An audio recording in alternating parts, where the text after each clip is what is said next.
Hello, everybody. Welcome to the Afternoon Tune. I am your host, Josh, and with me are my two co-hosts. It's your boy, Chayse. And it's your boy, Nick. Yeah, we heard you, man. You got you, man. Yeah. It's just the delay for me. Yeah. Yeah. And then I've got a nice special guest coming in, Jena. People know. Nice special guest star. How you doing, Jena?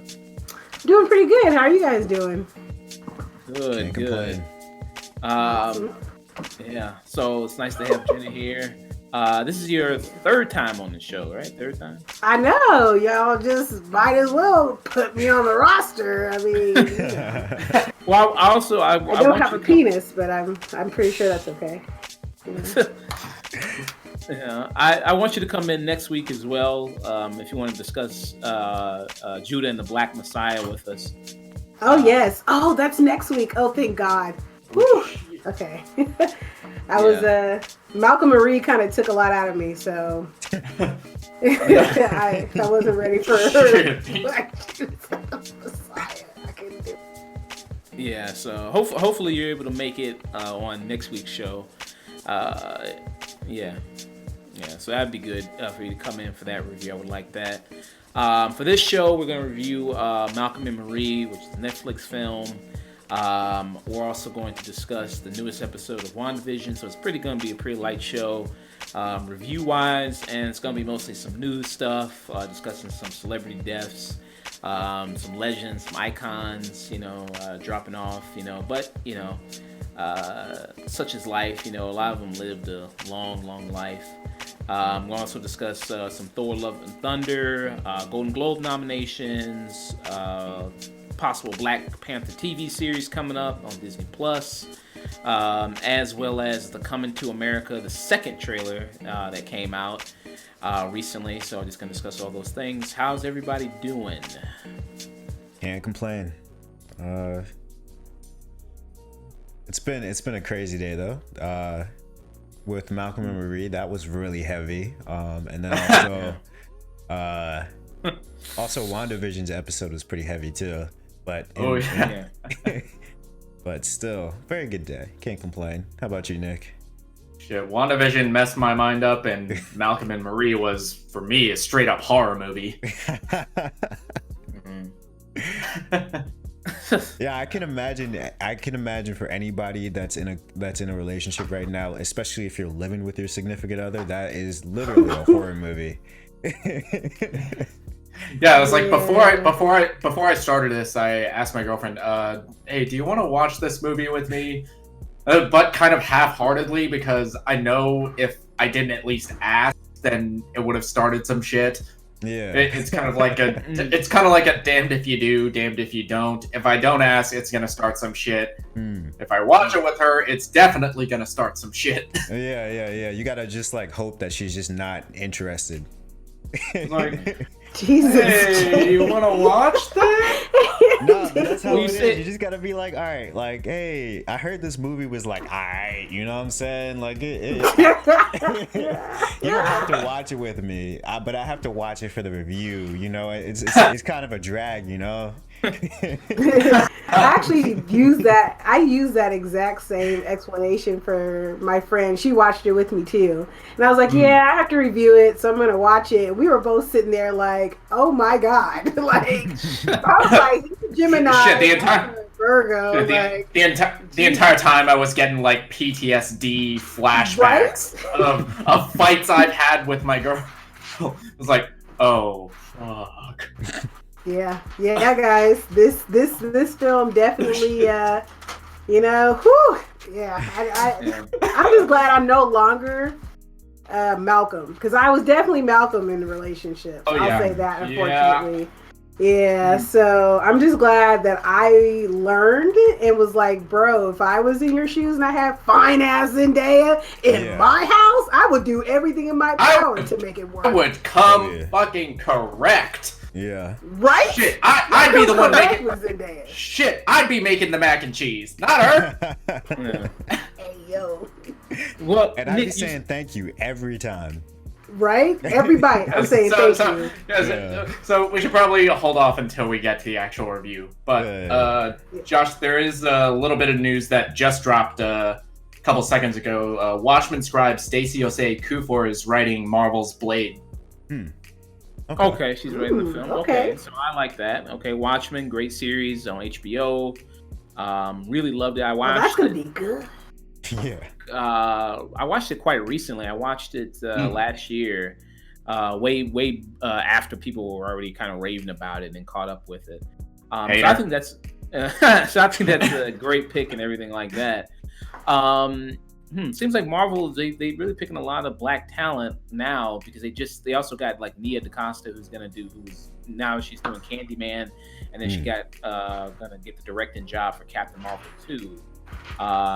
Which is going to go into some of our discussion a little bit with the upcoming WandaVision review.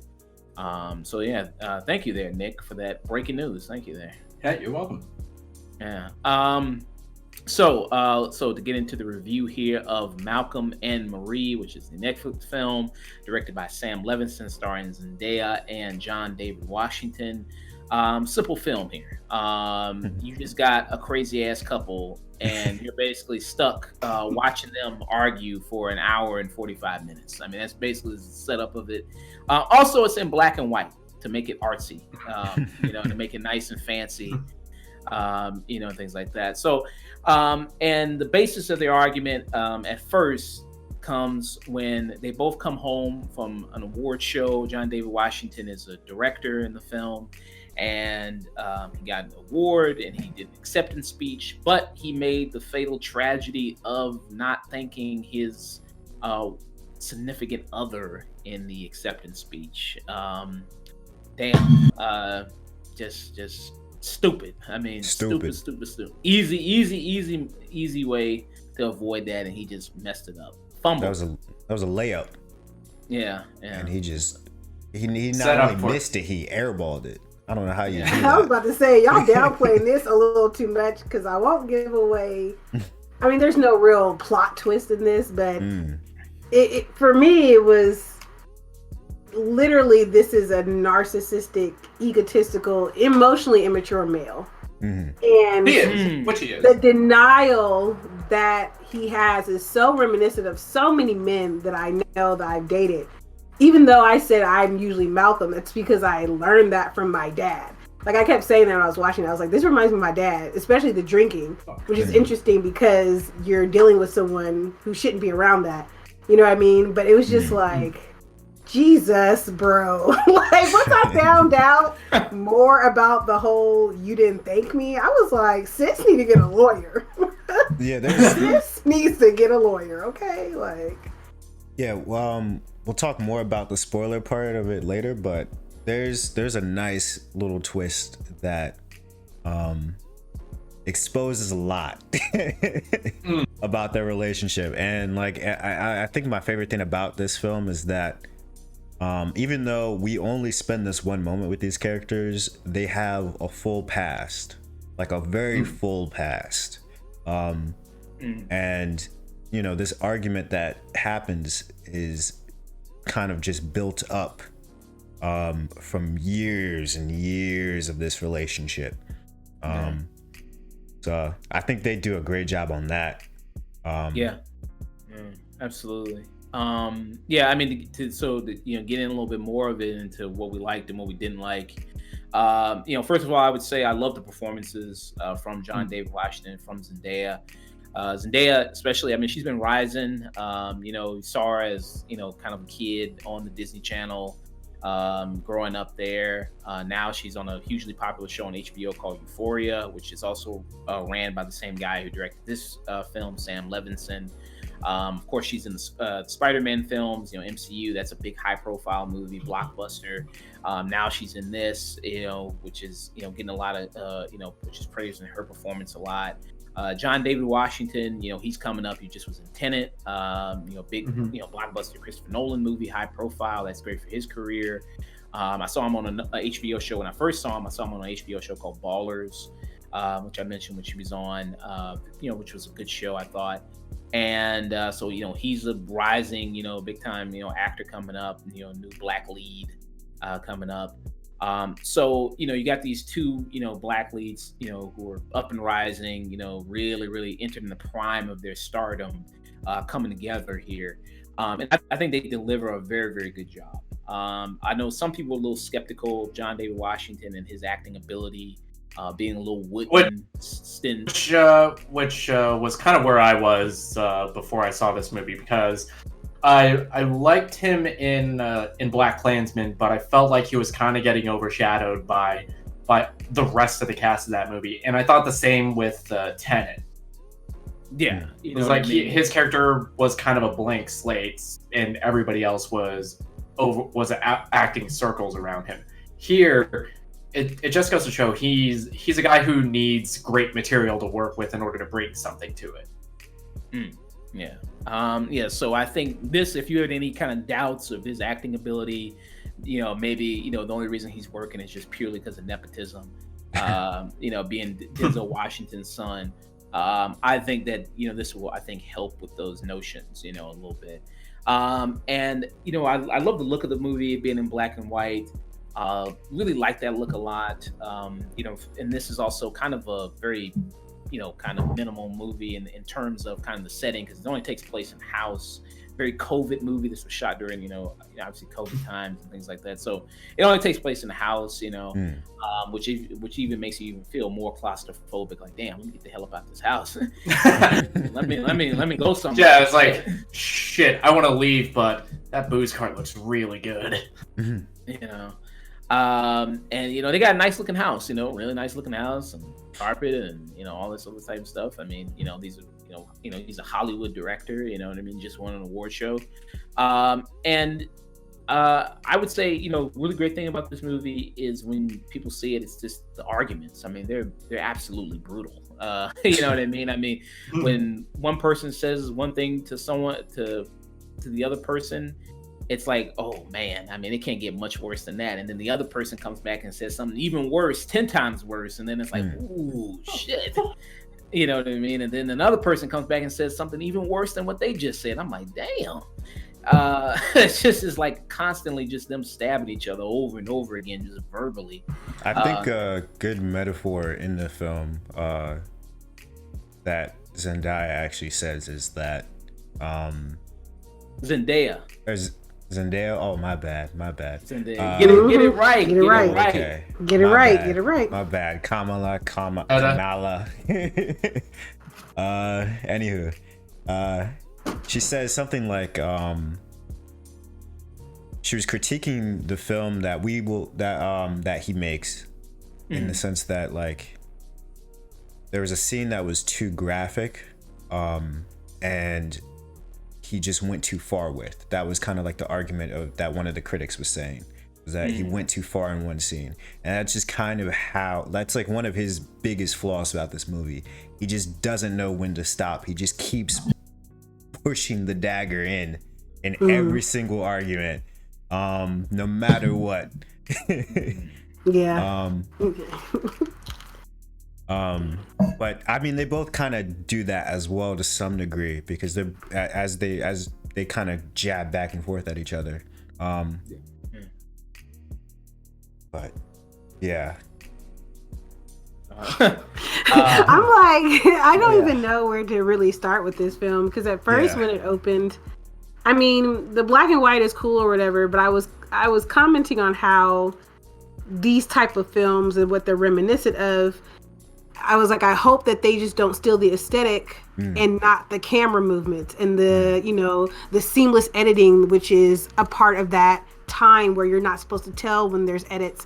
And my friend again was like, I love this because the editing's so fluid. And I was like, yeah, that's classical Hollywood filmmaking. Yeah. You're not supposed to know that there's an edit there at all. And they did that, and they hit on the techniques. And at first I was like, this just seems like a modern updating of the film Gaslighting, because he gaslights her the entire time. And I swear to God, I wanted to just go in there and rescue her. But that would make her a victim, and that's something that she's not. You know what I mean? So like, it was just, at first, I mean, I could write off the superficiality of it, of clearly it's Oscar baiting, clearly they're, trying to make this a character actors film, which is of that time. But Zendaya is such a formidable and literally one of the best actresses of our time. And I'm going to need people to give her flowers because she carried this entire film. Yeah. And it was picking two actors who are able to carry such a very, this is a very, what's the word? Encapsulated film. It only happens in a house. There's not a whole lot to it. But these two actors carry it. And to be honest with you, the turning point of this film, again, was Zendaya, where she kind of proved her chops. You know what I mean? And made he had to eat his own words about a certain reason for, not casting a certain person. I'll just say it like that. Oh. And it just, from that turning point on, I was like, this movie is great. I had my doubts about it because it started off very, not boring, but just not really interesting. Although I was getting my hair bleached like I am now, but it was just... It does start... I agree with you, Jenna. It does start fairly slow. It takes a while before, kind of the ball starts rolling on this giant argument that takes over the entire rest of the movie. But as far as I'm concerned, it didn't start too slow for me because you could tell, the entire time, I think Chekhov's gun is kind of the wrong term to use, but I feel like it applies because just from Zendaya's body language when they first get into the house, you could tell, shit, she is pissed. Yeah. And this man is about to fucking cross the line somewhere. Yeah, no. And you're just waiting and waiting and waiting. I know, and to me personally, it was I was with her, I was like, leave her alone. Don't talk about it.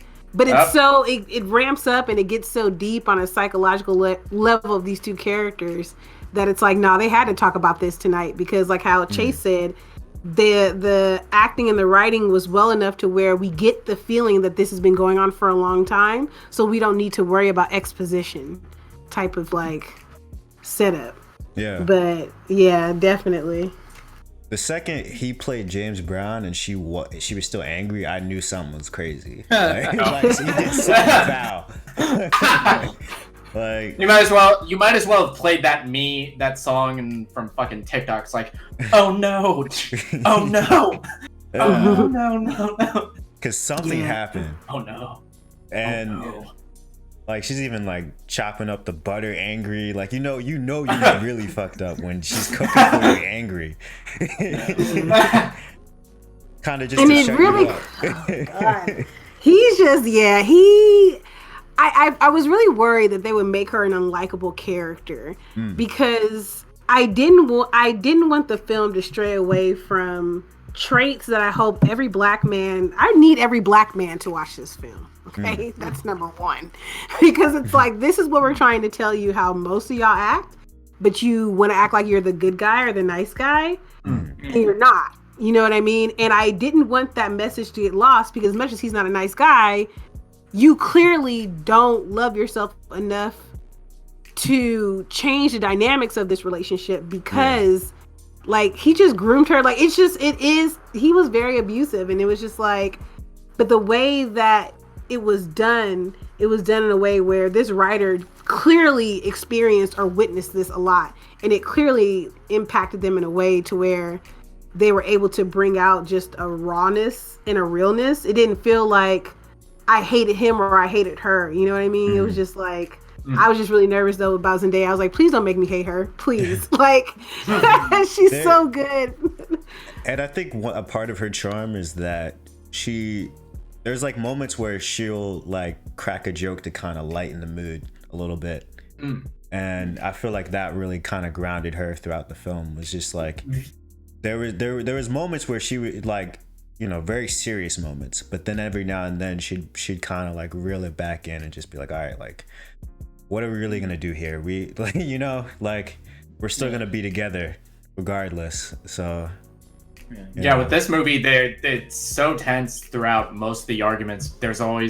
They always know how to cut that tension with just one little quick joke or one little moment that honestly, the arguments were so tense, and I just felt so uncomfortable that shit had me dying. Like there's a scene where one character is eating food, and he's eating in the most passive aggressive manner I've ever seen someone eat. And Gemini boy. And you can tell he's enjoying the food too. Like, yeah. He went back for seconds and then lied about it. Like, bro, you was petty, bro. I was like, see, this couldn't be me. This is probably why I'm single. Because I would have smacked. I just walked out. Like, I did not have the patience for either one of them niggas. I was like, both of y'all are getting on my by the end of this movie, I was like, man, both of y'all. Y'all deserve each other. No, I was rooting for her to leave. And that was actually my slight main nitpick with this film, because I don't like ambiguous things, and it was just, I was just like, no, just give me what I want. You know what I mean? Give me what I want. Well, that's kind of a spoiler, but not really, because I mean, I feel like that was kind of an obvious ending, but to argue against that, because I do kind of like the ending, is because I feel like they both opened and exposed each other's greatest flaws. So I do wonder. I kind of like the ambiguous ending, because it's kind of just like, all right, is he finally going to change, or is he just going to stay the same? And odds are he is probably just going to stay the same. But, you know, for the optimist out there, it's kind of just like, all right, now he at least was told that this is a big flaw of his. Maybe he could do something about it, you know, but we'll see. They should break up, be honest with you. Yeah, I was like, that's all cute and all, but this should have lawyered up, high key, for real. If I was her friend, he hates friends like me, because I'd be like, no, we're not doing this shit. But for me, I mean, we can do a spoiler talk, I guess, later on, because I don't want to spoil the film at all. But definitely for me, it was one of those things where you do get an answer. So that's why I was irritated with how they ended it, because I'll bring up, if we talk later on, even after this, what he says. He says something as soon as he wakes up, and I was like, nope. Like, motherfucker is still needy as hell. Cool. Where's my blunt? Thanks for triggering me and bringing up why I'm still single. Thank you, Malcolm and Marie. Cool. But to go back to the technical aspects, though, with like the editing and also the camera work, like there was a lot, like this is very much, as you said, Jena, very old Hollywood, like from like the montages to the just the movement is very Kurosawa-esque, in my opinion, with like how stay on like a long take and then just move the camera around and like, you know, and like kind of do like these boxed frames here and there and whatnot. It was great. This is a technically gorgeous film. I think that performances are great as well. I can't recommend this movie enough if you're single and you don't have anybody. Yep. Amen.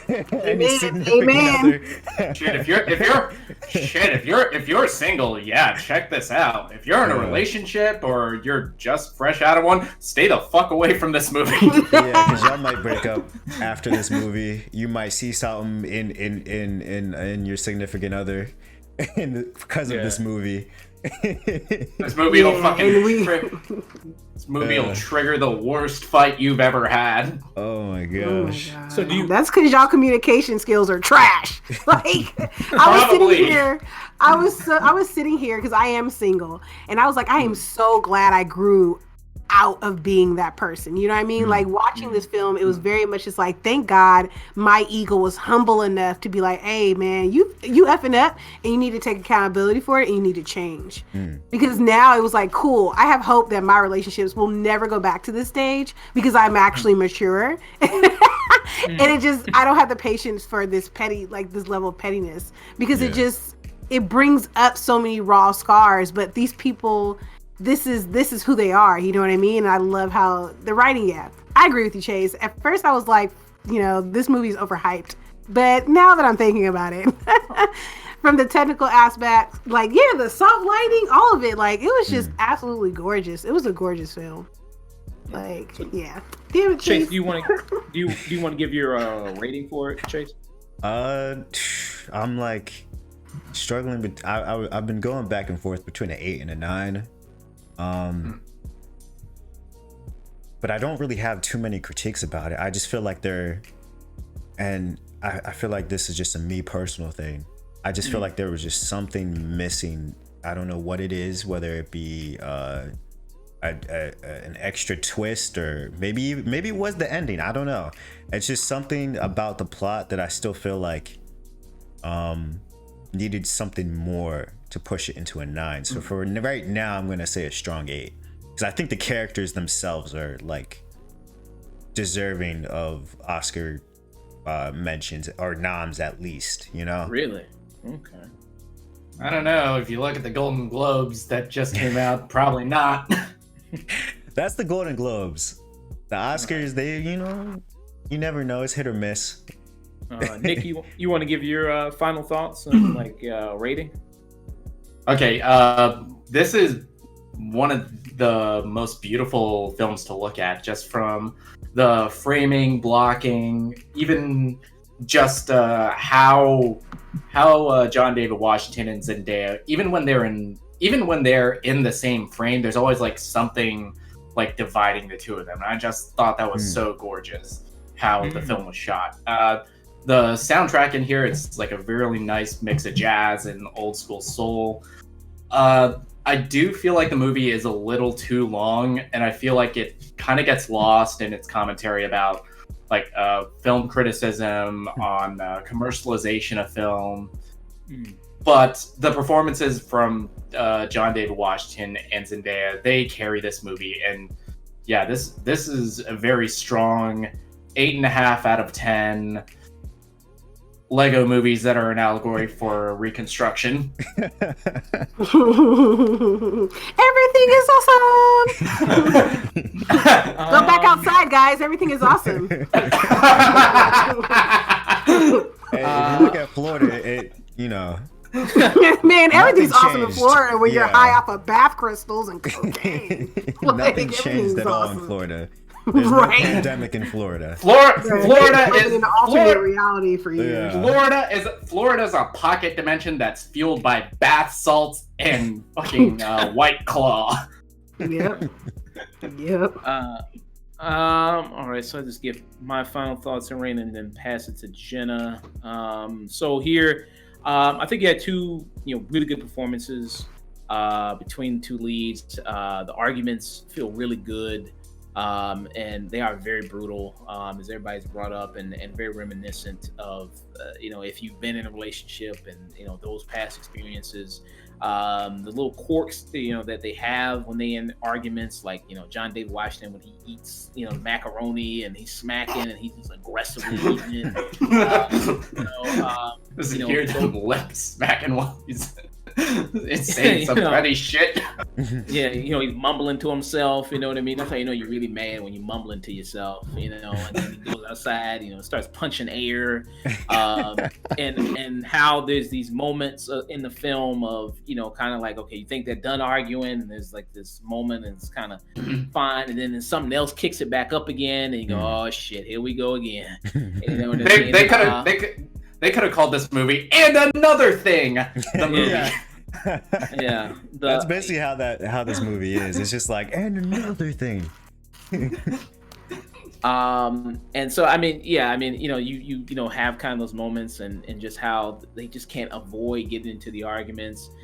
Just as soon as they come home, and he just has to keep agitating things. And even when he's eating her ass, he just has to keep going. And keep, even though I was really jealous, I was like, damn, I wish that was me. No comment. I'm cutting that out. No comment. No comment.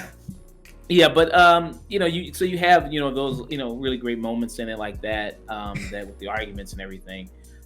Beautiful looking movie. To Nick's point about there are some good conversations that they have other than arguing, which is about film criticism. If I was a white woman critic in LA, I'd be like, and I'd be laughing nervously looking at this movie, like, You know what I mean? Some of that kind of made me re-examine how like I review movies. Like, oh fuck. Yeah, I mean, there's some good conversation about film criticism and being a black person as a director in this world and how other white critics see you, and then maybe all those. It's very good conversations about that type of stuff and about your movies, as a black filmmaker and things like that, which are very interesting conversations I found. And I love her responses to it too.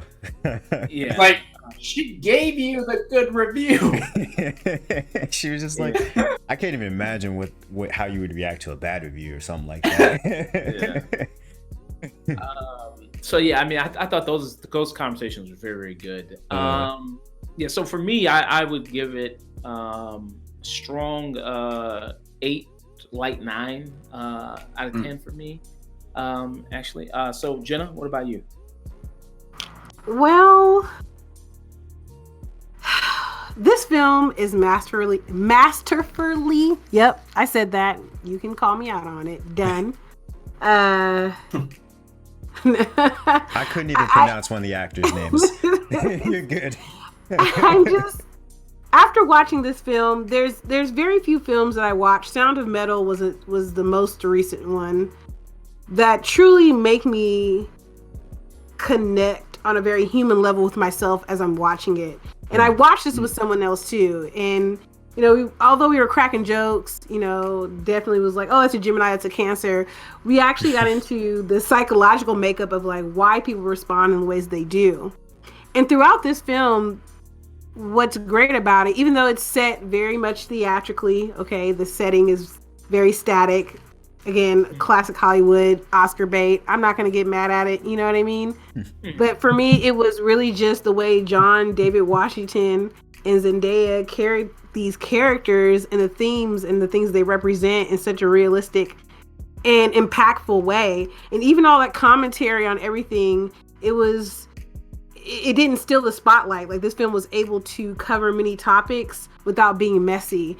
There's a film that's coming out called Bliss that didn't do that very well. You know what I mean? It handled too many things horribly. But this film did not do that. And it's because of the actors and the writing. And I feel that personal connection of whoever created this and wrote this. I can feel their personal connection in this work. So for me, I'm just glad that they really made John David Washington. They never gave him a pass, and I respect this film for that, because they call out so many behaviors. Because for me, it is the fact that he keeps eating her ass and keeps sexualizing her. He's literally sexualizing her when she's trying to open up to him, and the fact that he calls her psychotic, but who's punching air outside, and you know what I mean, using music to say how you feel. And to me, I can call that immature and childish all day long, but this is still a person, and if you love this person, this is your partner. You have to not be so judgmental. In the film, he did such a great job of bringing that character to life, and they did a great job of bringing those themes up and making me, examine myself and how I judge people. So it was a really great film. I actually give it a 10 out of 10, which is crazy because I came into this film talking so much shit. I was like, yo, this is overhyped. Oh, it's Zendaya. Y'all just giving it sis a check because it's Euphoria. It's John David Washington. I didn't see Tenet. I don't give a fuck. Like, like it's Denzel Washington's son. Of course, he's gonna be amazing. But again, he was able to distinguish himself apart from that. I'm just more than Denzel's Washington's son, and he fine as fuck too. Shit, So it was just, it was a great film. It was. People knew what they were doing on set. The editor was amazing. Kudos to the cinematographer. Amazing shots. It was just a masterful film, and I can keep rewatching it and finding little things within the characters that will keep me examining myself. And to me, that's what film is supposed to do. It is a mirror. It is a mirror. It's not opium for the masses. It's a mirror, and they literally they respected that. So kudos to them working on it. As a future filmmaker and a current filmmaker, it is very difficult to get these themes on film to be that impactful, and they did it very well. So that's my review. The only real big criticism is I agree with Nick as far as I think you could shave off maybe 10 minutes, something like that with the film. I just think an hour and 45 is a little bit too long. Really? It's a little too long when the argument at a certain point it doesn't even escalate. It just kind of like stays on the same level as it is. But that argument, when it gets to that level, it's pretty much at a 10 for like an hour and a half. Yeah, the timing of this is interesting. You all keep bringing this up because when I looked at it, I was like, oh, it's only an hour and 41 minutes. Bet, thank fucking God it's not like a 2-hour film, because I do not want to watch no black and white jerking off to old Hollywood for 2 hours. Like, I'm tired of it. And as I watched it, the only reason why I wanted it to be shorter is because, like Nick said, I was so uncomfortable. Because it was bringing up so many things inside of me where I was like, wow, I really was an asshole. Like I was not Marie, I was Malcolm, but I thought I was Marie. You know what I mean? Yeah, so it made me want to like speed it up, but it wasn't that long of a film. But yeah, I don't know. What were you gonna say, Nick? Go ahead. Yeah, this movie it's doing such a great job at something that's touched on a lot in this movie about authenticity. And it just how like real and genuine every single argument was on, and especially for me, I'm currently in a relationship now. This shit was giving me this shit was giving me flashbacks. I was like, oh fuck, I was kind of an asshole. Yeah. Wow. Jesus. Yeah, you gotta fix that. You gotta fix that. You're right. But I will. I think the flaws in both the characters are very relatable flaws, though. You know? Yeah. Like, I saw myself in both of them at certain points. You know? Yeah. Neither Malcolm nor Marie are unlikable to like caricaturist level. They're both realistically unlikable people. I would say to an extent. I don't know. I'm gonna side with Marie. Marie is petty. Marie is petty, and Marie. Shit, they're both petty. Yeah. True, but she was petty when she went behind that tree.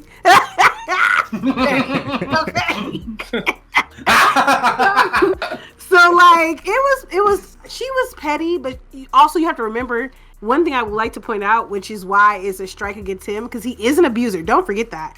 He met her when she was 20 years old. And she is now 25 if you do the math. Yeah. And he's significantly older. In fact, ironically enough, that was a criticism outside of the film with the casting. Is Zendaya is very young, and John David Washington is like my age. I'm in my mid-30s, you know what I mean?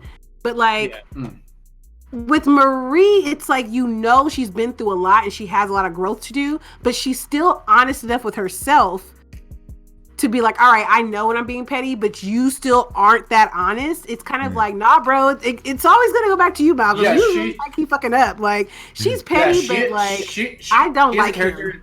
Yeah, she is a character that is significantly younger than Malcolm, but she has that introspection to realize, okay, yeah, I'm kind of petty right now. I'm kind of being an asshole.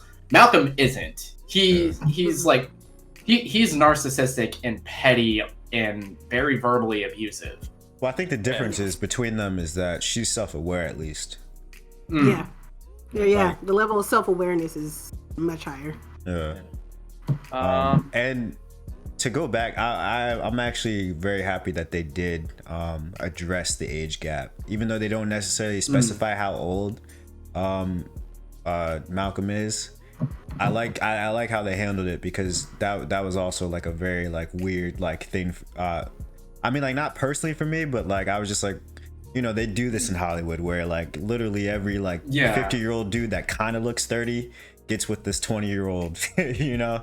Shit, look at every fucking Adam Sandler movie for the last like 20 years. Yeah. Mm-hmm. And I like the fact that he's not that much older emotionally or mentally either. So that, and I'm glad they brought that up, like how you said, because I'm not advocating like, oh yeah, people older should be dating people under 18. However, it brings up the very real reality that just because you are quote unquote older doesn't mean you're any more mature. You know what I mean? It doesn't imply that you have the communication skills and the patience and the self-awareness to not be petty. That maturity we often associate with age is imaginary. It's all about your life experience and your self-awareness that you want to have.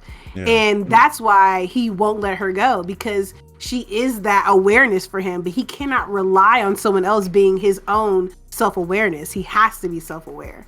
And that's his issue. That's the issue that keeps her being in a toxic environment, but she still stays there. And that's her fatal flaw, because she doesn't know when to leave. And that's a lot of young women too, even older women I see. And thank God, again, I'm not that bitch, because I'd have been left your little stupid ass nigga. Fuck you. I'm gonna lawyer up. You can kiss my black ass. Me and Beyonce gonna be throwing up the deuce. Like, what? The dick ain't never been that good, honey. No, sorry. Not over here. Not over here. I'm sorry. Like, for real, I could never do shit like that. Can we go into spoilers? I could not. Can we go into spoilers as to why she needs a lawyer? No. Major spoilers. I think we talked about the movie a lot. Okay. Yeah, we did. All right, cool. Yeah. We'll talk about it off the record. Yeah. We went on a good.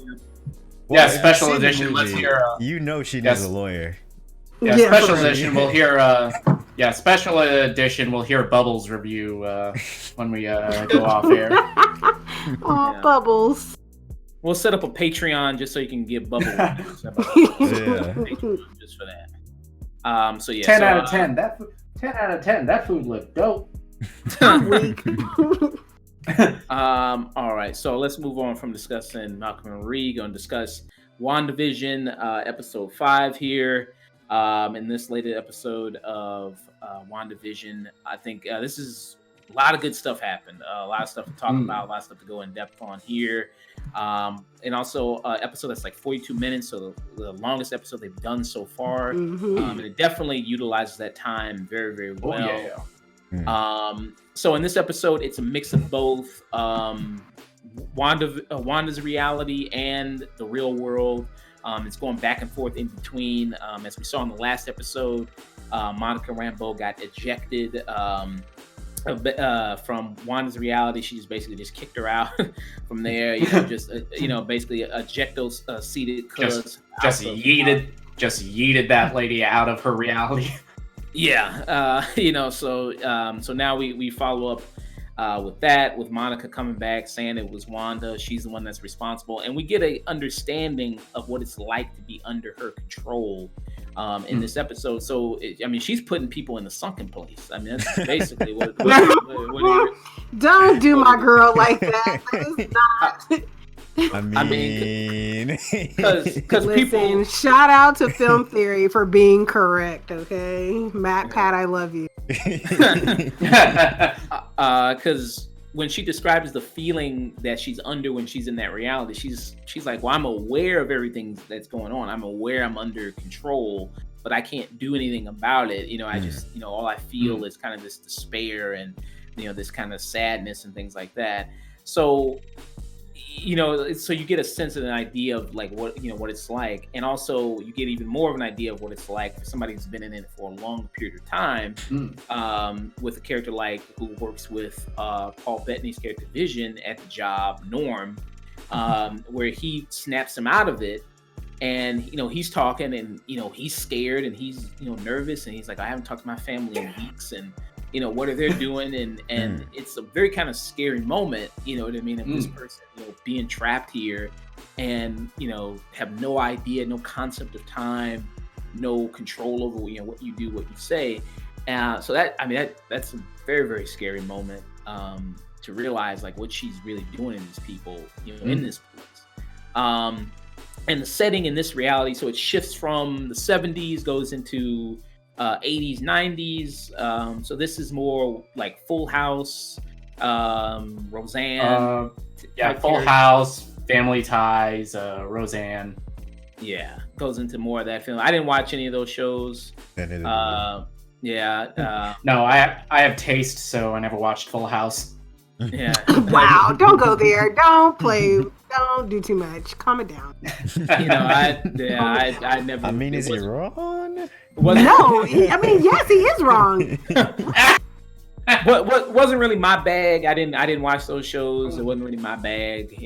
Wasn't really my bag. When it was on Nick at Night, that's when I knew to go to sleep.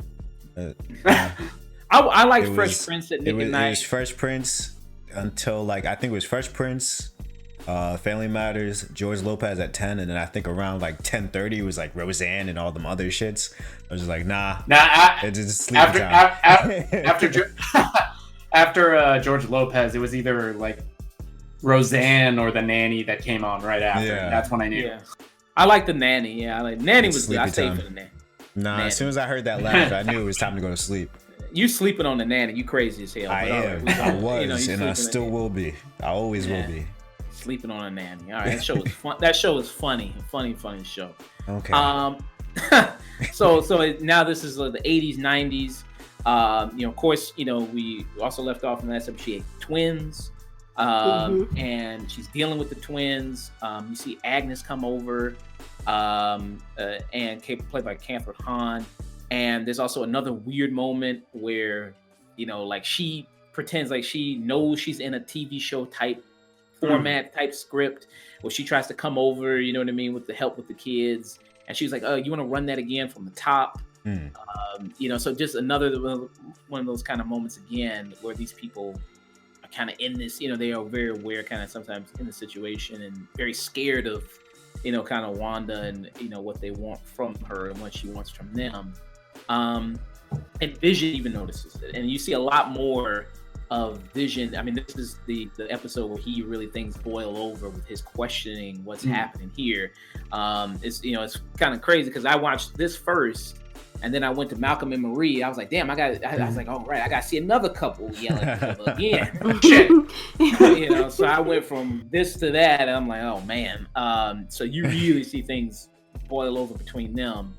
And, when the outside stuff with dealing with Monica and dealing with Sword and her, and Jimmy Woo and with Kat Dennings' character Darcy, and them kind of trying to piece it all together with her experiences. And it's a little bit of a dick measuring contest between Jimmy Woo and the head of Sword, the director of Sword, and describing Wanda and what she wants. The director of director of Sword basically calls her a terrorist, which Monica. If you're looking at the events of at least Age of Ultron and Civil War, you could see how someone could come to that conclusion. Because she was known, recruited by Hydra. She did kill a lot of people in Lagos and was a participant in the battle at the airport in Germany. Which, speaking of Lagos, that was like the darkest commercial of this entire show. It's like, Lagos, when you make a mess you didn't mean to. It's like, oh, fuck. And it's funny they use like red Kool-Aid too when she to really just I didn't pick up on that, but I feel some type of way now. Oh god. That was that was a nice with the Lagos commercial. That was oh my gosh. And you see the twins all of a sudden turn from little babies. Now they're kids. Now they're like 8, 9 years old now. You know what I mean? At 10. And how things like that just can all of a sudden they can just grow and all that stuff can just happen like that.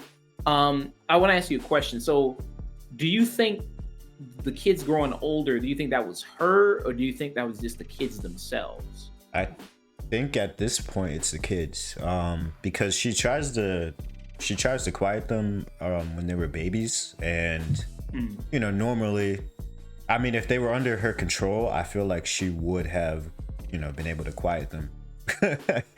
But I think they're doing things on their own, so I think they are actually like sentient like beings.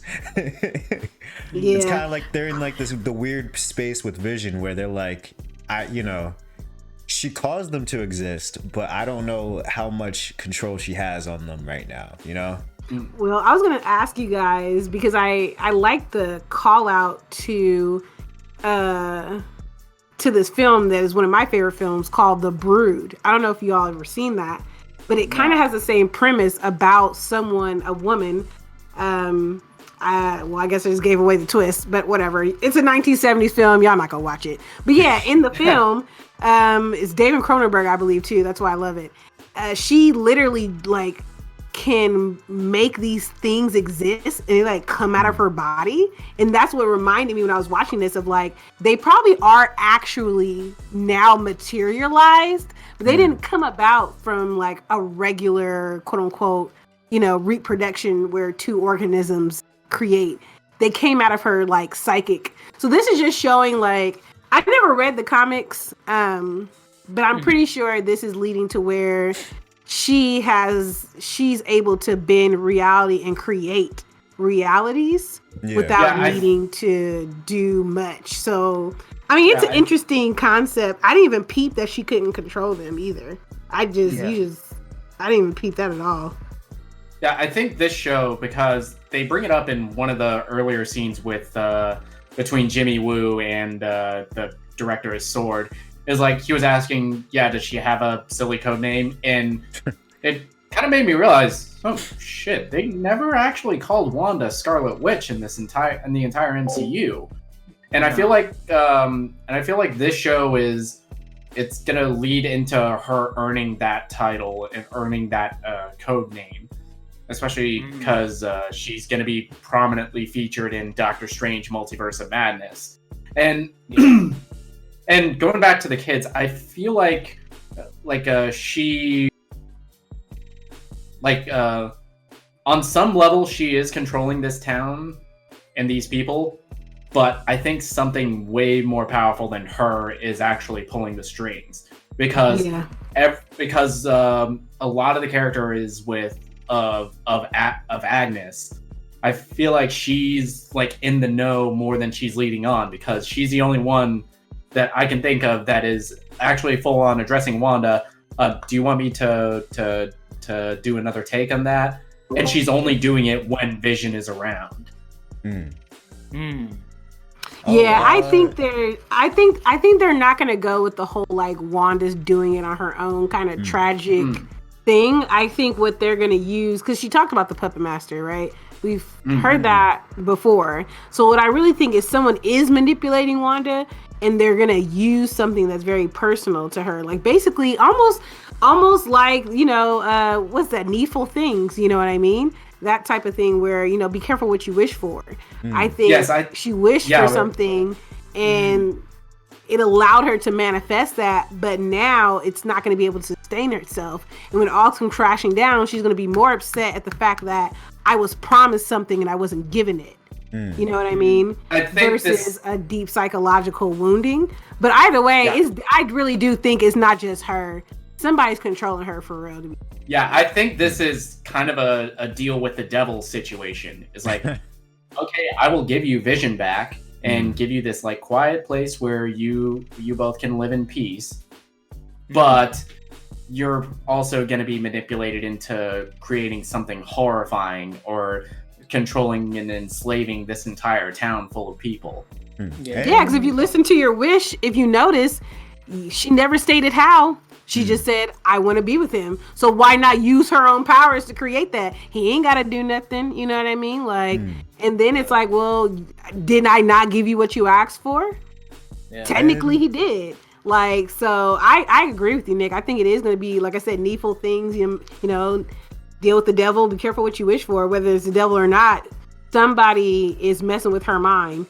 And the exploitation that's going on with the people who are trying, even though I feel like they are trying to figure it out, I still feel like it's a little some type of government X-Files conspiracy theory behind some this. Government X-Files, maybe like a resurrected Hydra's behind this, because there were a lot of hints about Baron Strucker and Hydra being a part of this in like commercials from previous episodes. Huh. Interesting. Now, to go back to the dude that worked with Vision, did he ever say explicitly that it was Wanda controlling everybody? No, he just said she. Yeah, he just said her. He never specified who. Yeah, he just said, you got to stop her. You got to stop her. So when you see when we cut to the reality of the Sword and agents and outside the bubble, They give more information. So they tell us that Wanda broke into a facility and captured and got Vision's body. They also, kind of tell us that, and Wanda also approaches them finally, like she comes out the bubble. And out the bubble, full Scarlet Witch costume with the accent back. Yeah, right. Is thick. Yeah. Yes, it was. I mean, she pulled up on them like how she pulled up on Thanos, in Endgame. She was ready. You know what I mean? But it was his fault. Him sending a drone in there and firing a missile. At her. You know what I mean? It's like, why would you do that? I mean, at her and her kids. Yeah, I mean, it's like, wow. But it's going back to. I feel like that's going back to like classic MCU. Is like there's never just one villain in a majority of these movies, and I feel like that director of Sword, he's being set up as the secondary, like real world threat, while Wanda and Vision are dealing with this potential like other demon that's pulling their strings. Yeah, when they're kind of investigating more, they find out that when people kind of pass through this bubble, kind of things kind of change and like reality kind of gets warped. So when she was wearing her Kevlar, when she went in, it kind of got transferred into her pants. You know what I mean? So it's kind of the same material, but it just got retransferred into something else. So kind of figuring out how what the bubble does and how the bubble kind of works, what happens. And so, coming towards the end of the episode, when Vision, it's like all of a sudden they just get a dog, you know what I mean? And then, he comes home and all of a sudden there's a dog home, which, dad's already pissed when a dog is there, you know what I mean? Like all of a sudden kids have a dog, now a dog is there, and he's like, well, who the hell wanted this dog? Now, because he realized I'm going to be stuck take care of the dog. And nobody else going to not take care of it, and I'm going to be stuck doing it. That was the most human Vision's ever acted. It was like, I don't want this fucking dog. Not you, Bubbles. Yeah. And then when they get the dog and then he comes home, all of a sudden Agnes comes over with exactly the thing they need, a doghouse. Exactly the thing they need. And like he's pointing out, Agnes coming over with exactly what we need right now. Yeah. And, afterwards when they do that and they get into this huge argument of saying like, yeah, I know something's not right. You know what I mean? I know something's wrong and I know what you're doing and you're messing with people's minds. And it is a big moment of him not remembering anything that happened previously to when he was in this place of Westview, of when they got married. And, it's this kind of more of that. And because he says, you can't control me like you can control the others, which is a very interesting point as far as, her control and what she's able to do. And I do agree that I think it's a little too simplistic to say like it's just her. That is another element, another force, maybe like Dormammu, or maybe the devil character from the comics coming in. Maybe they're going to bring him in and then the Multiverse of Madness, and they're going to do a deal in that situation, like maybe how they did in the comics, maybe work him in that way through this. And during that argument, she's like saying, oh, so yeah, I'm controlling all these people. I'm controlling when they go to bed, when they mow their lawn, when they eat their breakfast. Yeah. And I think on some level, she's telling the truth about that. It's like, Yeah. I don't know. I think that's a lot. I think it'll be easier from a writer's point of view to make it more so again, she's being used, but she's allowing herself to be used. It may not consensually, of course, which is where the violation is going to be the root of her betrayal. But to some degree, she allowed it in the sense where she's not questioning it. She's not asking for it to change. She's not so irritated with it by everybody else because she got what she wanted. Yeah. So in your denial, in your willful ignorance, right? This is bliss for you. For everyone else it's hell. So are you really, you can't wipe your hands of accountability with that. So I think it will be more interesting I mean, what I saw this episode, and I'm just glad that they're not keeping up the mystery. Like, we already know that all not real, blah, blah, blah, blah.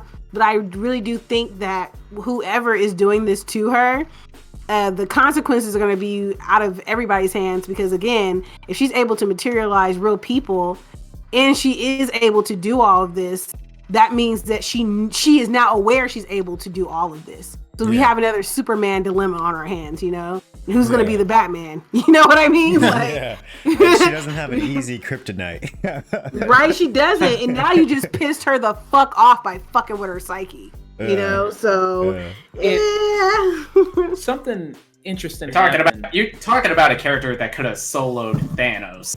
Yeah. Right. But without the Infinity Stones. Yeah. True, but she is the baddest bitch in the MCU. Easily. No question. Yeah. Whoa, calm down, because Storm still exists. Calm down. We're talking hasn't debuted yet. Fighting. Pure hands, and then also, I mean, she might even stay the same actress for all we know. Judging by how the WandaVision ends. But we'll see. So there's a real quick thing I wanted to mention with the whole, you bring up like Captain Marvel and how, like what she took on like Thanos in Endgame, like Scarlet Witch and everything. Because there's a moment where they're talking like it's Monica, it's Darcy, and then Jimmy Woo talking about her. Which, by the way, yay, Darcy finally got her coffee. Yeah. Great for her, you know what I mean? Should have been delivered by Luke Cage, but that's okay. You know what I mean? No comment. Last thing he needs is another white woman in his life. So she had an interesting reaction, Monica, to when Captain Marvel's name was brought up. So it makes me think where their relationship is now, all these years, and that like all that time, was Captain Marvel ever very present, in their lives still, or was she too busy traveling the universe? So it makes me kind of think of where their relationship is now, because when you saw the film, it seems like they were very close and everything like that. So, wait, she's definitely isn't Captain Marvel a woman? Captain Marvel's not a woman. Yeah, she's a woman. Yeah, you're talking about DC Marvel. Okay. What's his name? Shazam. Oh, okay. I got scared. No, it's all good. I used to have that same. It's good. It's good. I had that. I used to have that same. What's it called? Confusion, because like Shazam used to be Captain Marvel for whatever reason. I don't know. Yeah. I don't know why. Or how that happened legally.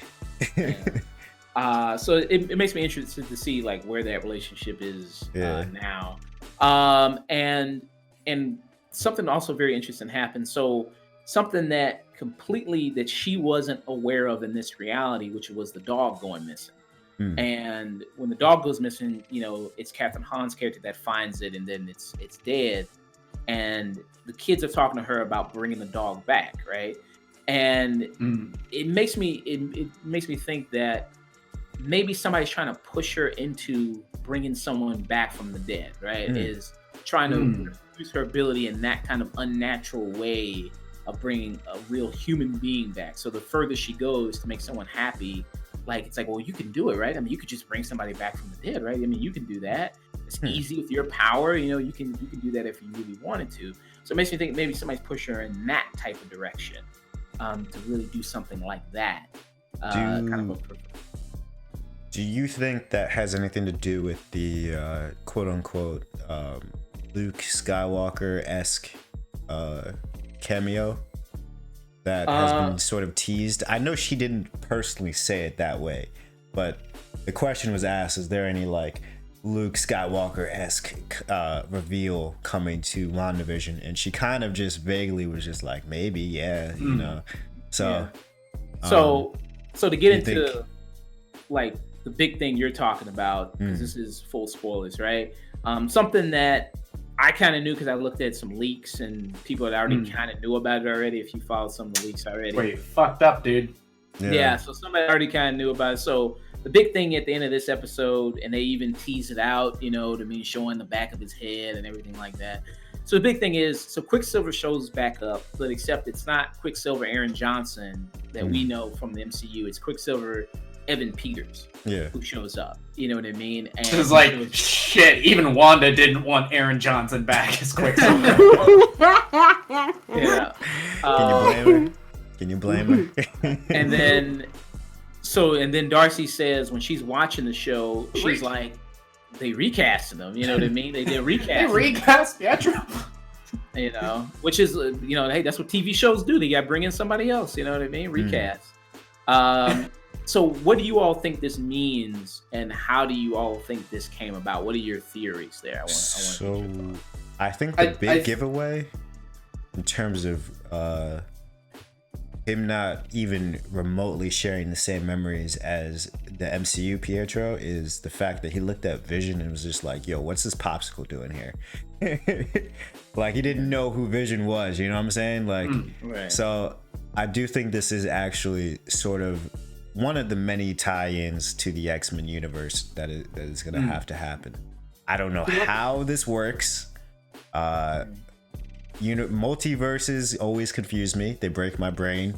So I'll just pass it off to Nick on that. All right. I think this is like another kind of deal with the devil situation. Whatever deal she made is, I can bring back your loved ones, but there's always some monkey's paw to it. And I can bring your brother back, but it's not the brother that you know. It's like a brother pulled from another dimension, or is just an amalgamation of characteristics that fit this time period and just implanting it on your brother, even down to having a more Americanized version of him, just like Evan Peters was for Quicksilver. Jena? I don't think Marvel will be so formulaic. I can't believe I'm saying that. This will be the only time that I say that.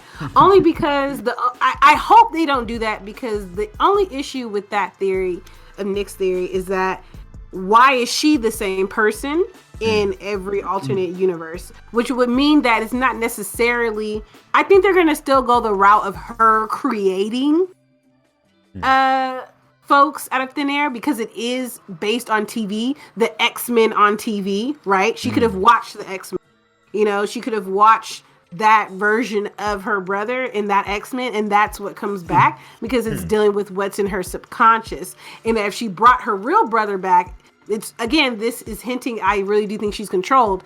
I think that the way she remembers her brother would actually help her get out of this spell that she's put under, right? He would actually talk her back into a reality and back from the edge, and I don't think this thing wants it. So it's going to bring up, I think that would be the smartest route to go, because then it would tie in the X-Men TV show, and it's TV, so that would make the most sense, because they can do X-Men TV, and it would be easier to do that versus doing the films that we don't know what's happening. And I think Sony is still making films. So why try to connect the film universe of X-Men when you can just connect the TV universe of X-Men? It's a lot simpler. So I feel like this also kind of opens the door for bringing some of the Fox version of the X-Men into the MCU. Yeah, like Deadpool, like fan favorites, you know what I mean? Yeah. Patrick Stewart, I know he said that he's been in, like, Kevin Feige's contacting him a lot about coming back to Professor X, and he said no. I just imagine him as like crotchety old Charles Xavier, just fuck off, Feige. For real, like, please call up my ex baby daddy, please. Play the younger version. I say ex baby daddy because I think he hasn't. I don't think he's been in any news lately. If you don't know who I'm talking about, folks, I feel like you should know who I'm talking about. Talking about James McAvoy, but yeah, I hope they can call him in though. I know he need a check. That could fit the Luke Skywalker-esque cameo. That's true. Now, well, I mean, don't you? So you don't think the Quicksilver one is Luke Skywalker? You think there's a bigger one coming? I don't know, because Quicksilver, he's he's a cool character, but he's not on the Luke Skywalker level. Let's be real. You know what I'm saying? Not everybody watching WandaVision will immediately know who he is unless they've watched the previous movies. So I feel like the Luke Skywalker-esque cameo has to be somebody that is recognizable to even like the casual audience. You know? So who do you think that'll be? I have no clue. Like I like part of me wants it to be like Wolverine, even though he has absolutely no shot in being in this film. Part of me, the only one that really makes sense would be Captain Marvel, but I don't think she is on that level yet in terms of like that recognizable like character to the average audience, you know.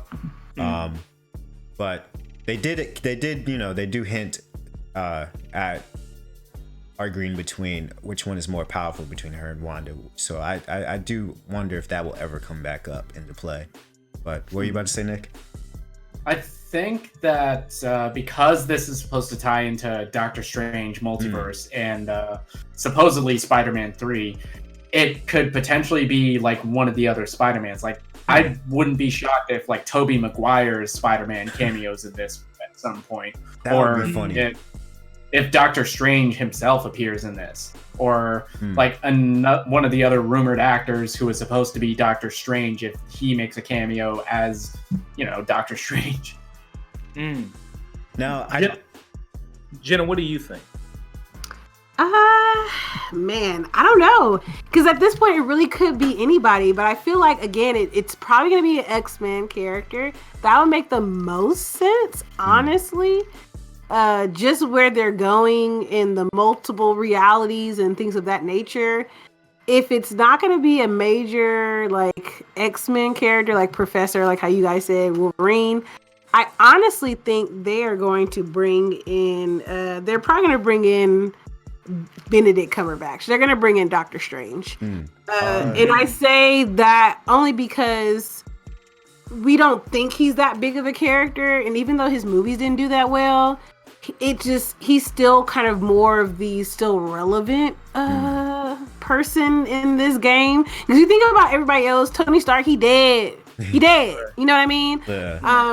Yep. Or Stark dead, Cap retired. Exactly, they're all Captain dead. Marvel and Thor off-world. Wanda here, and Strange is the most powerful Earthbound Avenger. No. Exactly. And I don't think it would be Thanos. I thought it was going to be Thanos, but I don't think it's going to be Thanos. How fucking nuts would it be if they brought Michael Fassbender's Magneto into the show? Yes, I was just about to say. Yo. As like her father. Yeah, I was about to say that. I was like, yo, wait, what if she just wished for her dad to come back and they bring in Magneto? That would be Luke Skywalker. That would be because the big reveal would be her remembering that's her father. Oh my and then he's super strong, so he'll be able to break that shit instantly. You know what if it's not even like her father? What if they bring in Michael Fassbender as like a wink and a nod to us who've watched the X-Men movies, but Michael Fassbender is really playing Mephisto. Interesting. I mean, I like to call Satan Daddy too, so I feel like that's going to work perfectly well. Oh wow. Chayse. Oh my god. Oh wow. Yeah, I mean, yeah, I mean, it's very, very interesting, very excited to see next week. Because it really keeps, I think interest keeps going up week by week. Easily, I think what you can expect and looking forward towards. So I mean, when she opened the door, I mean, she didn't know who he was, right? And she just assumed it was Pietro. Like she just had this idea. It seems like it popped in her head, like it was Pietro, just out of nowhere. I mean, maybe because it was the silver hair, that was a thing. I don't know, but she just assumed it was him.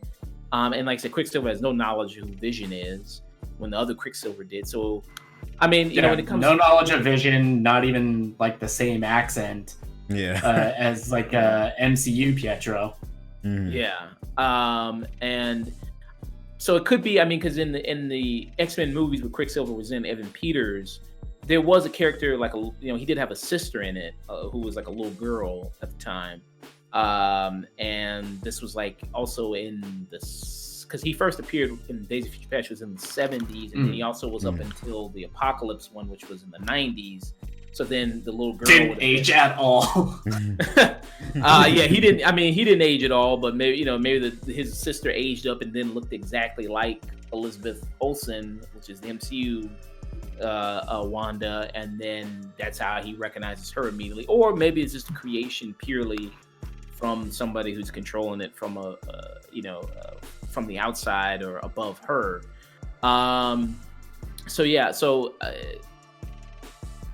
Very, very, very much looking forward to see what happens next week, and of course we're going to be talking about it and reviewing it.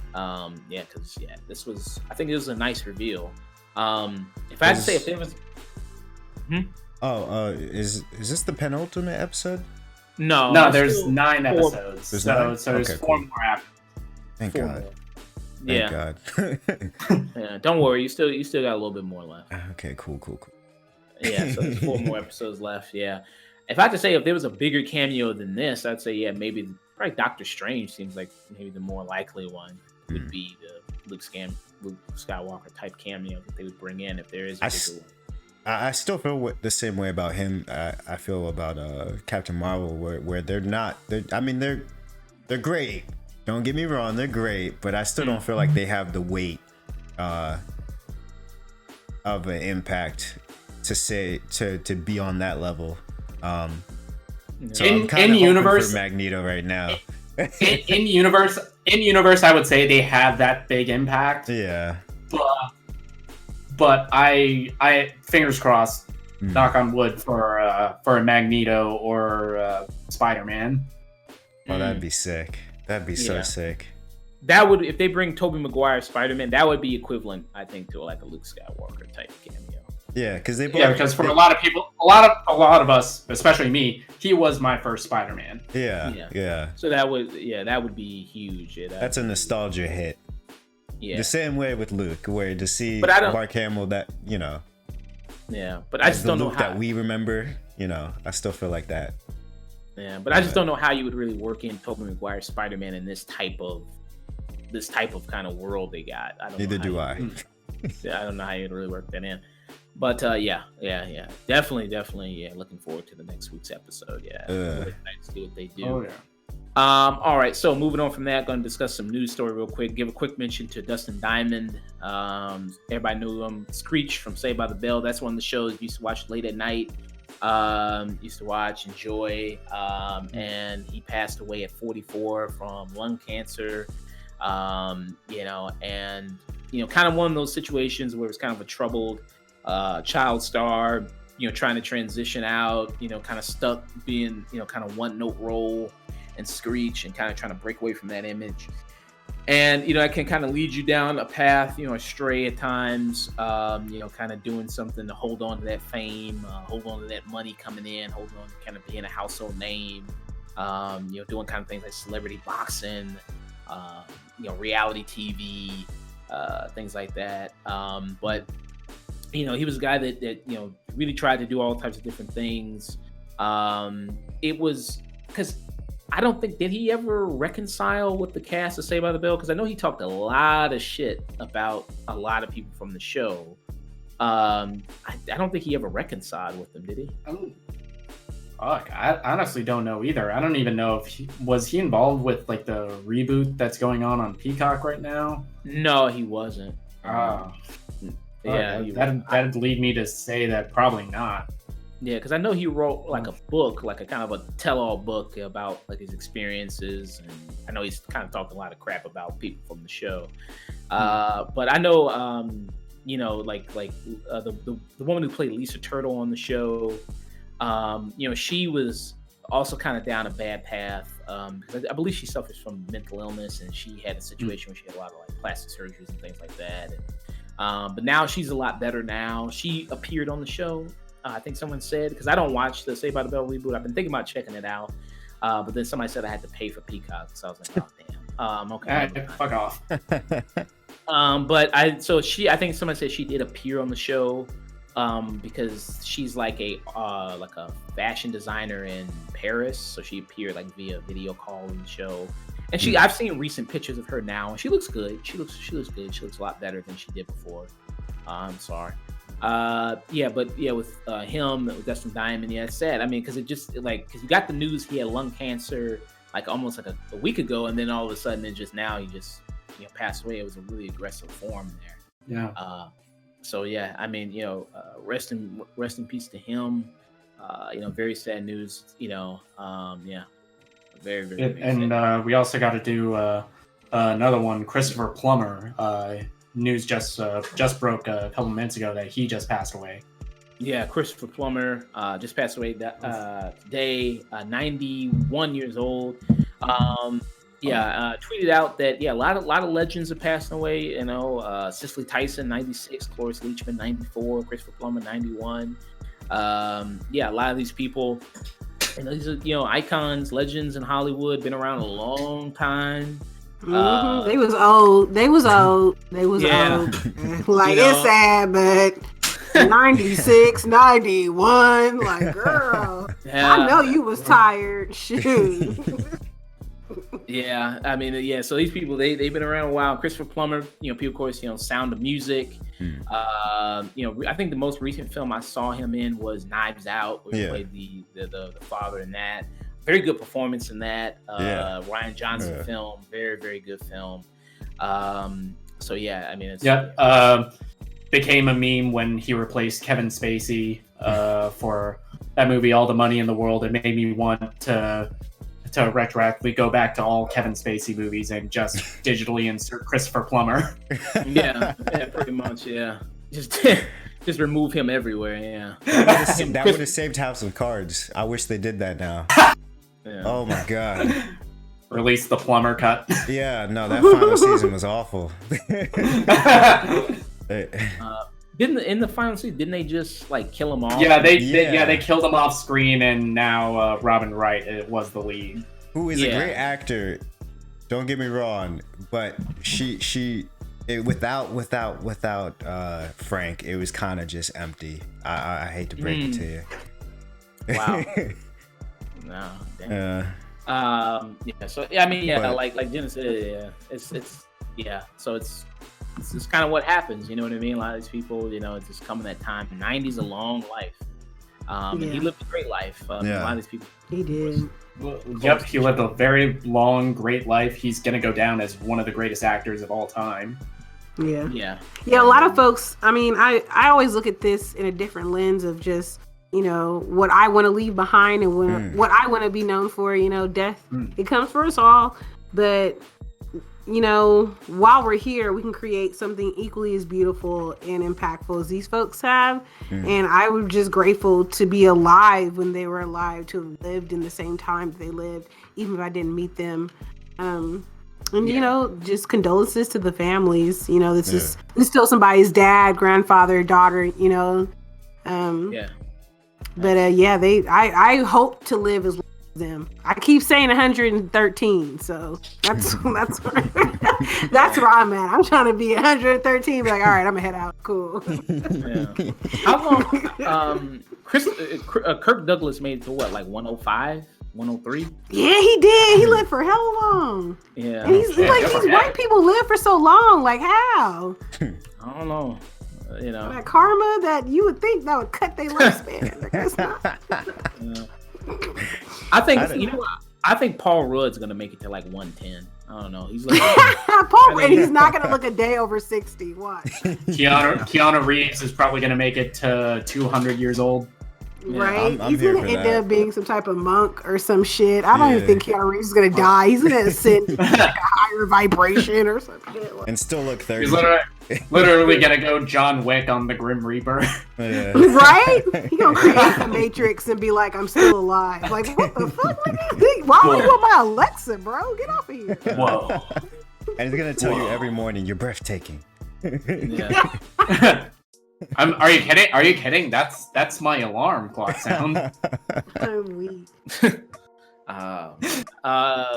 So, do you guys want to go into the Golden Globe nominations and then Coming to America trailer? Do you want to do the Coming to America trailer and then go on Golden Globe? Let's do Coming to America first, because looking at these nominations, I'm gonna get fucking heated. Okay. Yeah, I was like, whichever is gonna. I mean, it's 8:45. Yeah. So time check. Yeah. Okay, so Coming to America 2, the second trailer came out for that. Quick thoughts around the room. What did you think of the second trailer? I mean, I'm still hyped, you know. Still hyped as well. It's cool. It's cool to see a little bit of more of the plot and kind of like something similar Borat 2 did. It's taking the fish out of water story and it's inverting it.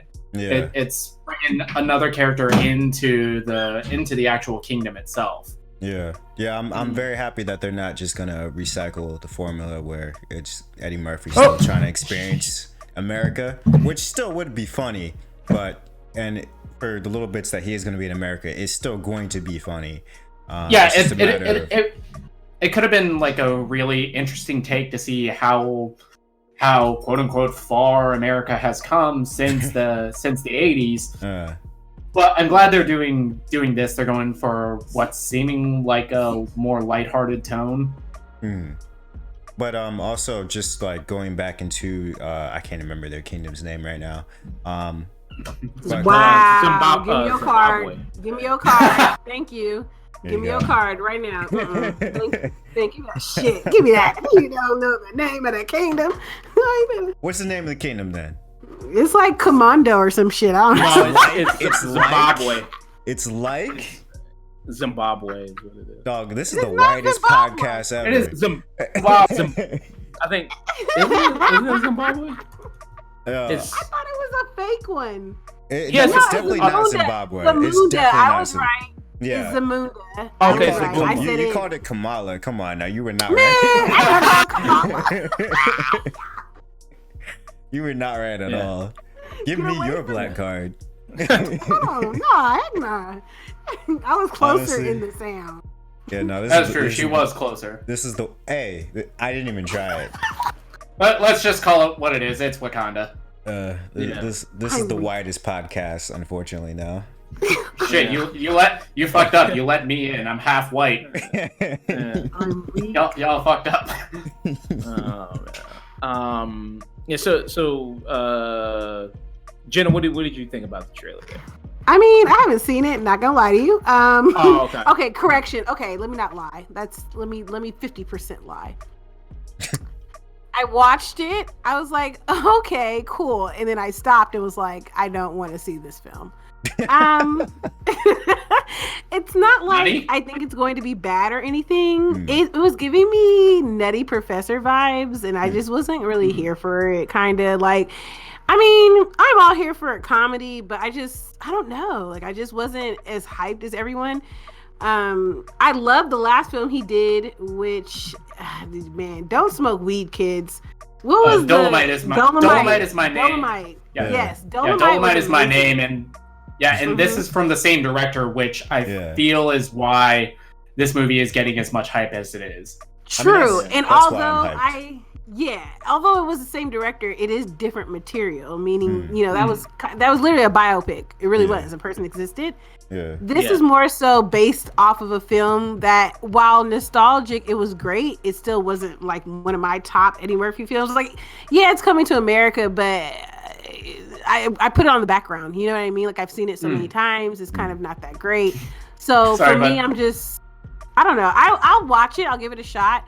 But I am happy that they are keeping with the same makeup design that they did in the original. Like, it's still Eddie Murphy and Arsenio Hall playing multiple characters, and like, they're still keeping in the authenticity of the original film, which I'm highly appreciative of. So I think it'll be good. I'm just not like super hyped about it. That's all. Okay.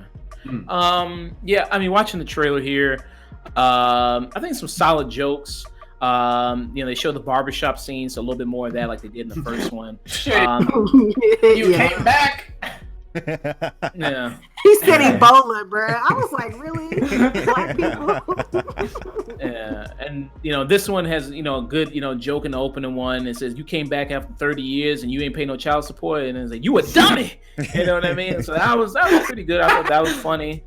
And then so you see a little bit more. So I actually just watched Coming to America today because I was like, well, I haven't seen this movie in a long time. So I saw the first one again, and the sequel is PG-13, and the first one was R-rated, and you can see why it's R-rated. I mean, opening not even 10 minutes in, and nudity, and it's, especially it's New York, in the 80s, crack epidemic, was rapid.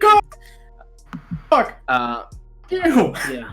A lot of people saying the F word. A lot of people, very aggressive New York. I mean, still pretty aggressive, but now it's gentrified aggressiveness, so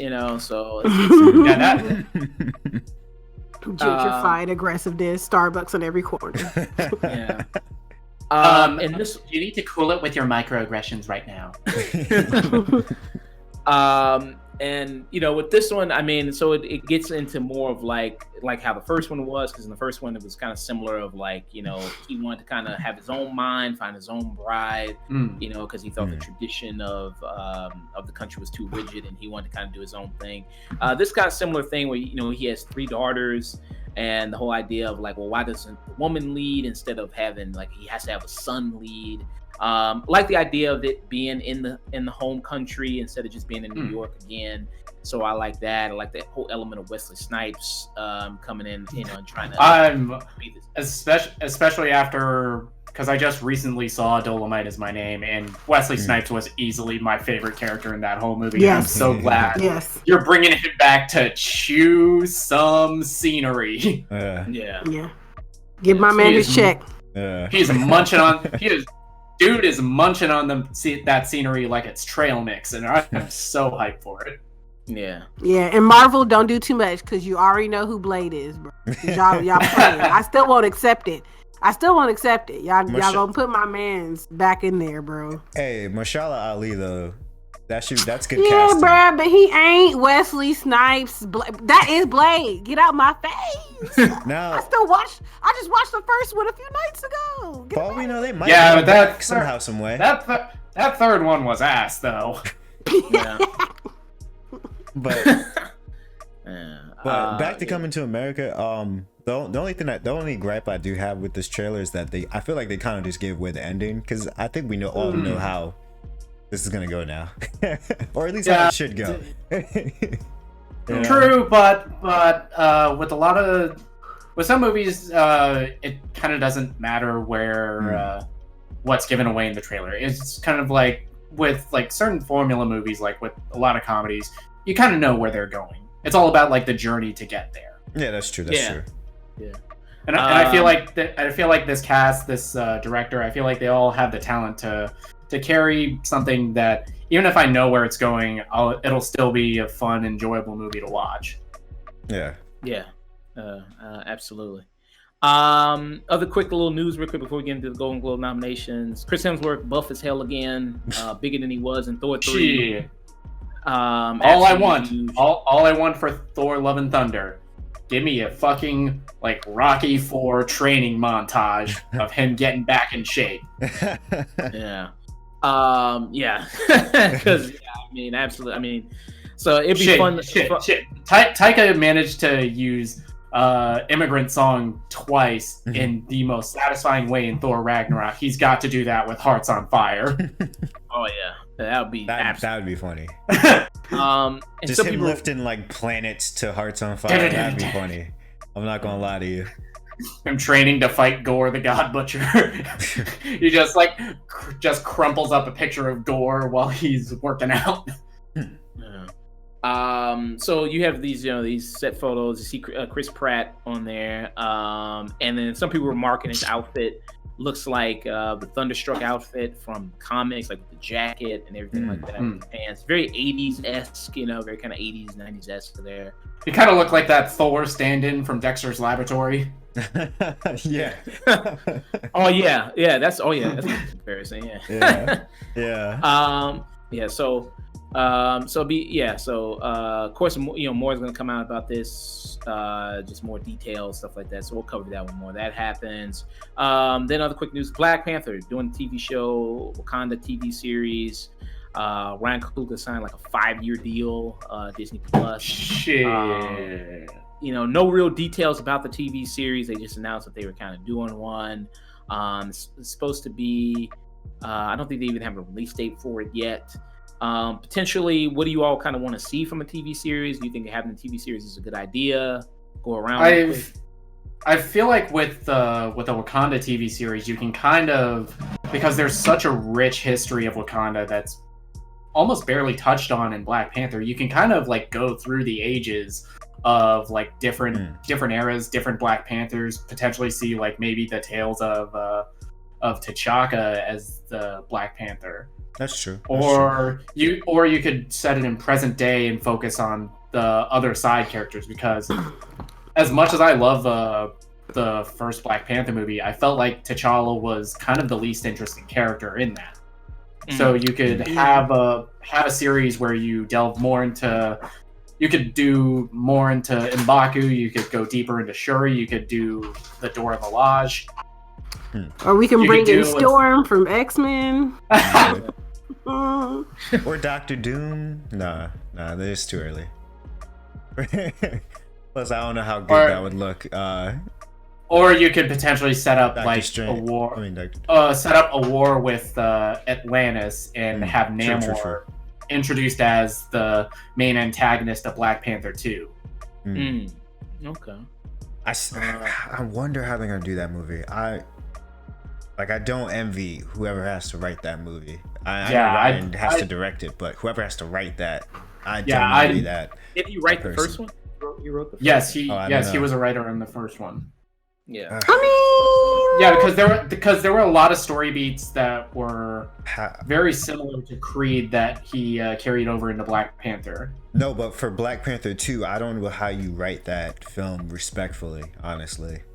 We'll just go back, talk about his dad, and just introduce how it came to be, and then just leave it there, because then we don't have to because that would actually be smart, is to go back to when his dad was. You can introduce his dad, and then you could with the TV series branch off, because we already know what happens in the first Black Panther, which is that, what I mean, and he passed away, so it's like now we don't have to force the audience to be like, well, okay, let's live through Black Panther 2 and we like do all these unnecessary things. Well, we can just make the TV series, its own thing, and then we can, retcon from there the next Black Panther, and then just make the second one just about the past.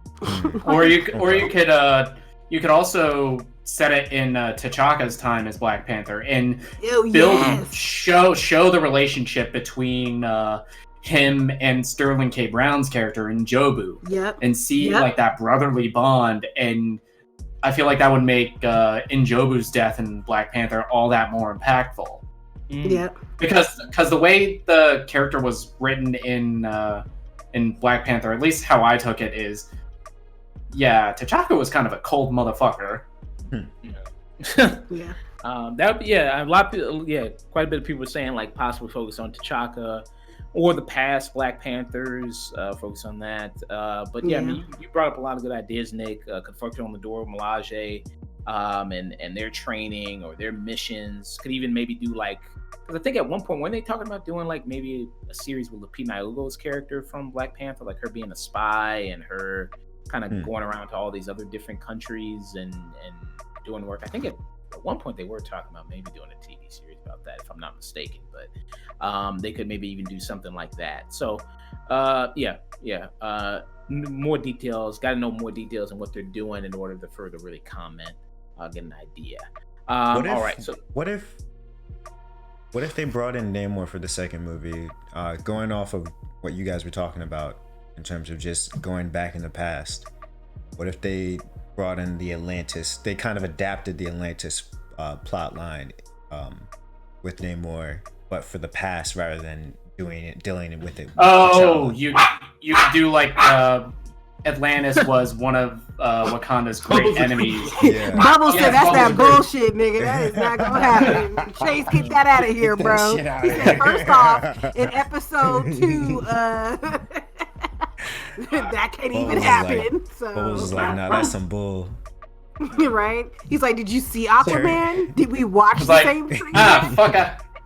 Yeah, fucking Bubbles like, fuck out of here. Yeah, turn that bullshit Bubbles, off. you're so cute. You want to finish your thought, or you good? Well, I was gonna say, I'm on the same page with you, Chayse. If they want to bring in Namor in Atlantis, they could use the series to like set them up to build them up. So when you finally bring him in potentially Black Panther 2, it's like this giant epic reveal of who's running the kingdom now. Because you could have him as like this was because Wakanda and Atlantis are always kind of rivals, and Namor is like coming to take over. And without T'Challa, it's kind of like up to Wakanda now to crown a new Black Panther. Okay. Good ideas. All right, so let's run through these Golden Globe nominations real quick that just dropped. Let's run through this bullshit. Yeah, let's run through them. Gonna do the major categories. So Best Picture, Drama. We got The Father. Haven't seen it. Can't really comment on that. Mank. Pretty much expected that to be nominated. Nomadland, starring with Frances McDormand. I've heard a lot of great things about that film. Heard a lot of buzz about it. It was on a lot of best of lists I saw for 2020, but didn't see it myself. Promising Young Woman. We all really like that a lot. Carey Mulligan. Very, very good film. Trial of the Chicago 7. We saw that film. Wasn't really that high on it, as many people were. Thought it was good. Didn't think it was all that great. Best Picture Dramas. What do you think is missing? What would you replace? Ma Rainey. Defy Bloods. And I didn't even like Ma Rainey like that. I didn't even like Ma Rainey, Defy Bloods. Get Mank the fuck up out of here. Honestly, I hate to break it to you, Gary Oldman. I hate to break it to you, Finch, but really, get Mank out of here. This ain't it. Yeah, I love David Fincher, but even I think that's kind of like weak in as a story. It's kind of weak in comparison to like all of his other movies. I mean, in comparison to the movies that you have available. I mean, I still haven't seen. I think it's called Minari. Yes, Minari with Stephen Yeun. But it's a A24 film. I was actually gonna say I have, and it's never mind. That movie was like amazing. So okay. You know, yeah, where the fuck is Sound of Metal in Best Picture? Sound of Metal. Like it was Minari and The Sound of Metal for me, and there was one more film, and I'm forgetting the name because I don't think it was American made, but it was about a writer and her lover or something. They were gay or some shit. I don't know, but it was a really well made film. Damn, I forgot the name of it. It was really good. It was a really well made film, and I always forget the name. But I was like, oh, this definitely should like. But they got Never, Rarely, Sometimes, Always. Is that what that is? She's like a writer. Everyone thought she was. It's like takes place in this English town, and whatever. Somebody will know what I'm talking about. But yeah, I didn't even know Mink was made. Like I didn't even know that was until you guys brought it up. Mank is some mid. It's good mid, but it's mid. Wait a minute, you like that movie? I thought you were praising I did like the movie, but it compared. I would not put. I didn't. It was nowhere even near my my best of 2020. So to see it on here in comparison to a whole bunch of other films, come on now, like. Okay. Like I haven't seen The Father, so I can't comment on that, and I haven't seen Nomadland, so I can't comment on that either. But Mank is like the odd one out to me in this list. I mean, Chicago 7 was fine, and I could see it, but you know, Mank is just like it's so mid. It's so unbelievably mid compared to what the other films could be. You know.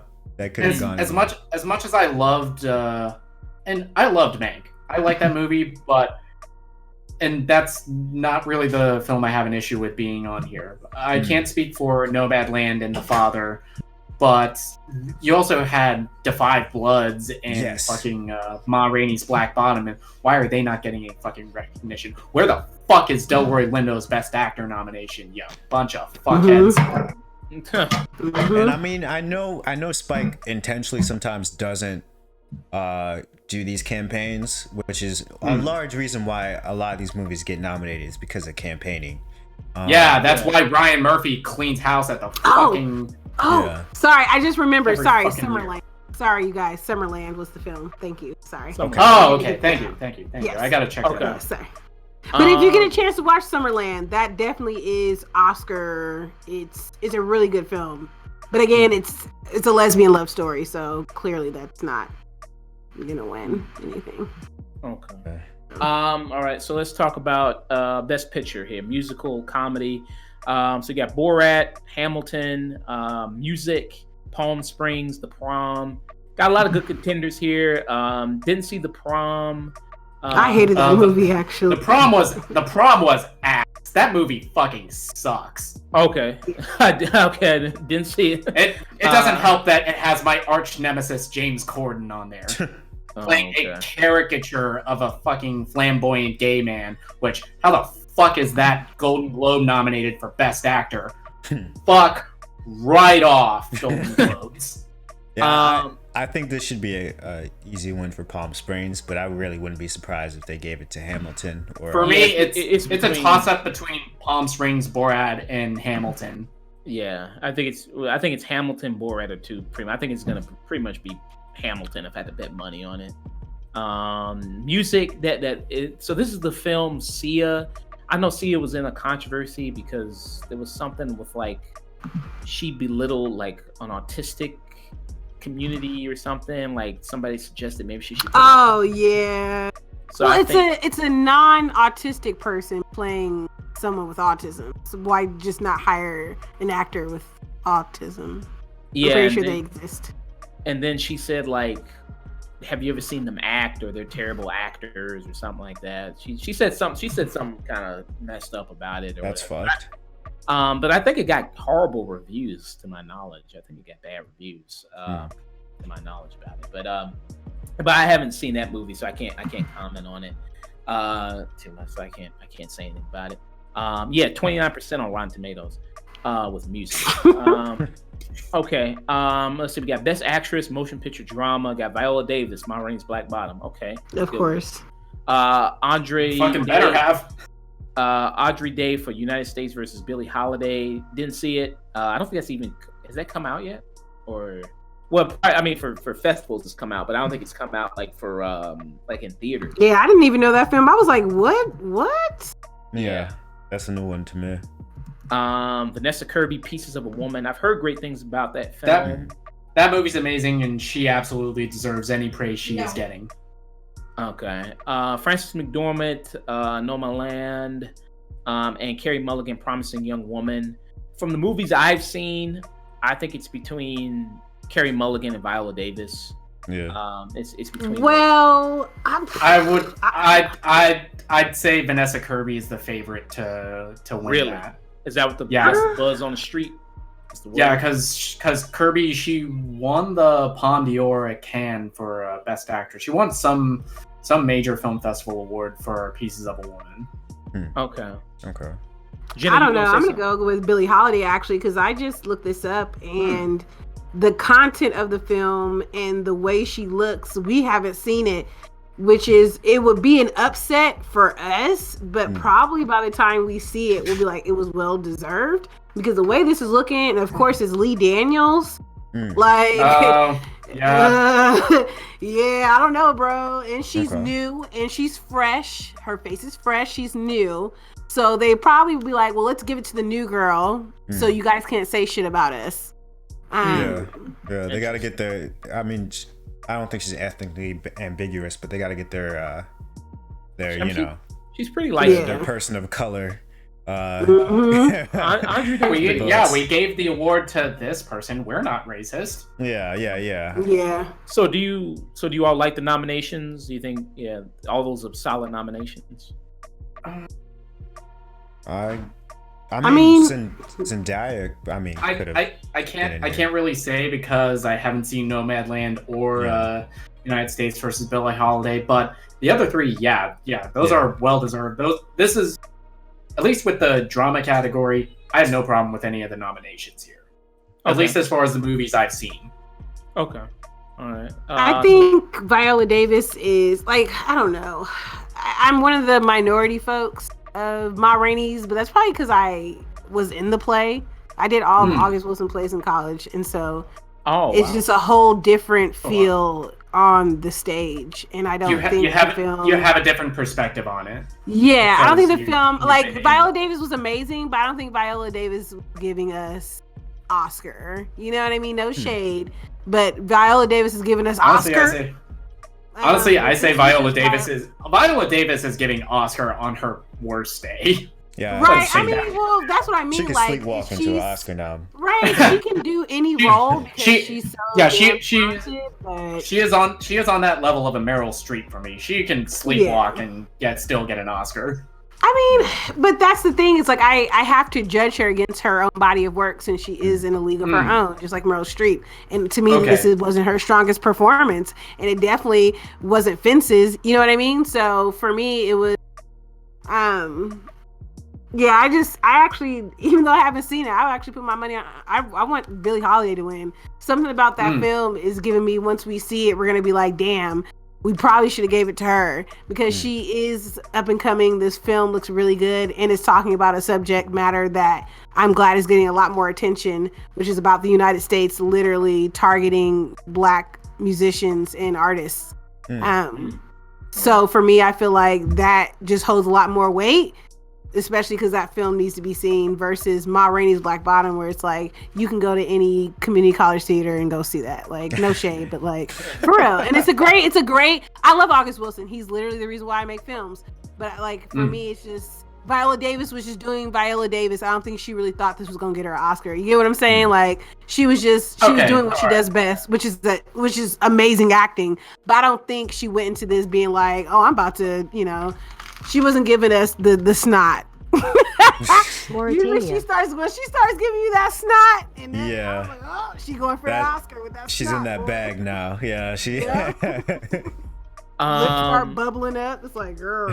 Okay. So we'll go into Best Actor here for drama. So you got Riz Ahmed, Sound of Metal, Chadwick Boseman, Ma Rainey's Black Bottom, Anthony Hopkins, The Father, Gary Oldman, Mank, Tahir Rahim for The Materian. I haven't heard of him at all. Tahir Rahim. Damn, why they put my mans in there? So I've seen Mank, I've seen Ma Rainey's Black Bottom, I've seen Sound of Metal. Haven't seen The Father, haven't seen the other film. I think it's going to be between Gary Oldman and Chadwick Boseman. That's just my thought. Really? Yeah. I think Chadwick Boseman's going to be the shoe-in because it's a posthumous award. No. I really thought The Sound of Metal or Chadwick Boseman, just because The Sound of Metal. Normal circumstances, it would have been between the two of them. Yeah, true, and I don't want. I actually wish they hadn't nominated Chadwick Boseman because if you don't give it to him, now you look like even bigger assholes if you don't give him the award. And again, I love Chadwick Boseman. I guess I just didn't like the film that much. He did great, but I still feel like Oh Boy and The Sound of Metal definitely deserves that. But now I feel bad for saying that because he's not here. You know what I mean? So it kind of sucks. But I mean, I didn't see Gary Oldman, but I'm tired of Gary Oldman because I'm pretty sure Gary Oldman was just Gary Oldman in the whole film. I loved Mank. I loved Gary Oldman's performance, but I am a little bit upset that Delroy Lindo got no love from the fucking Golden Globes. Yeah. Who's that? What did he do? The Five Bloods. The Five Bloods. Oh yeah. Yeah, you right. You hella right. Now, I'm not as upset seeing... No love for Delroy Lindo, no love for any of the cast of Trial of Chicago 7, which I thought Sacha Baron Cohen could have easily been nominated.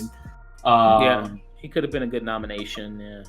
I'm not nearly as upset about seeing Gary Oldman here as I am about seeing Mank in Best Picture. Because I could see it. Yeah. You know what I'm saying? Because he did give a good performance. But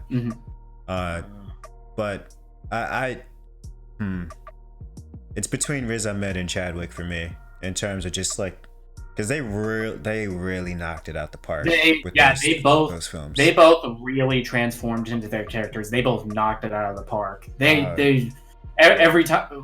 Yeah, when I watched Ma Rainey and when I watched Sound of Metal, I couldn't take my eyes off the screen. Yeah.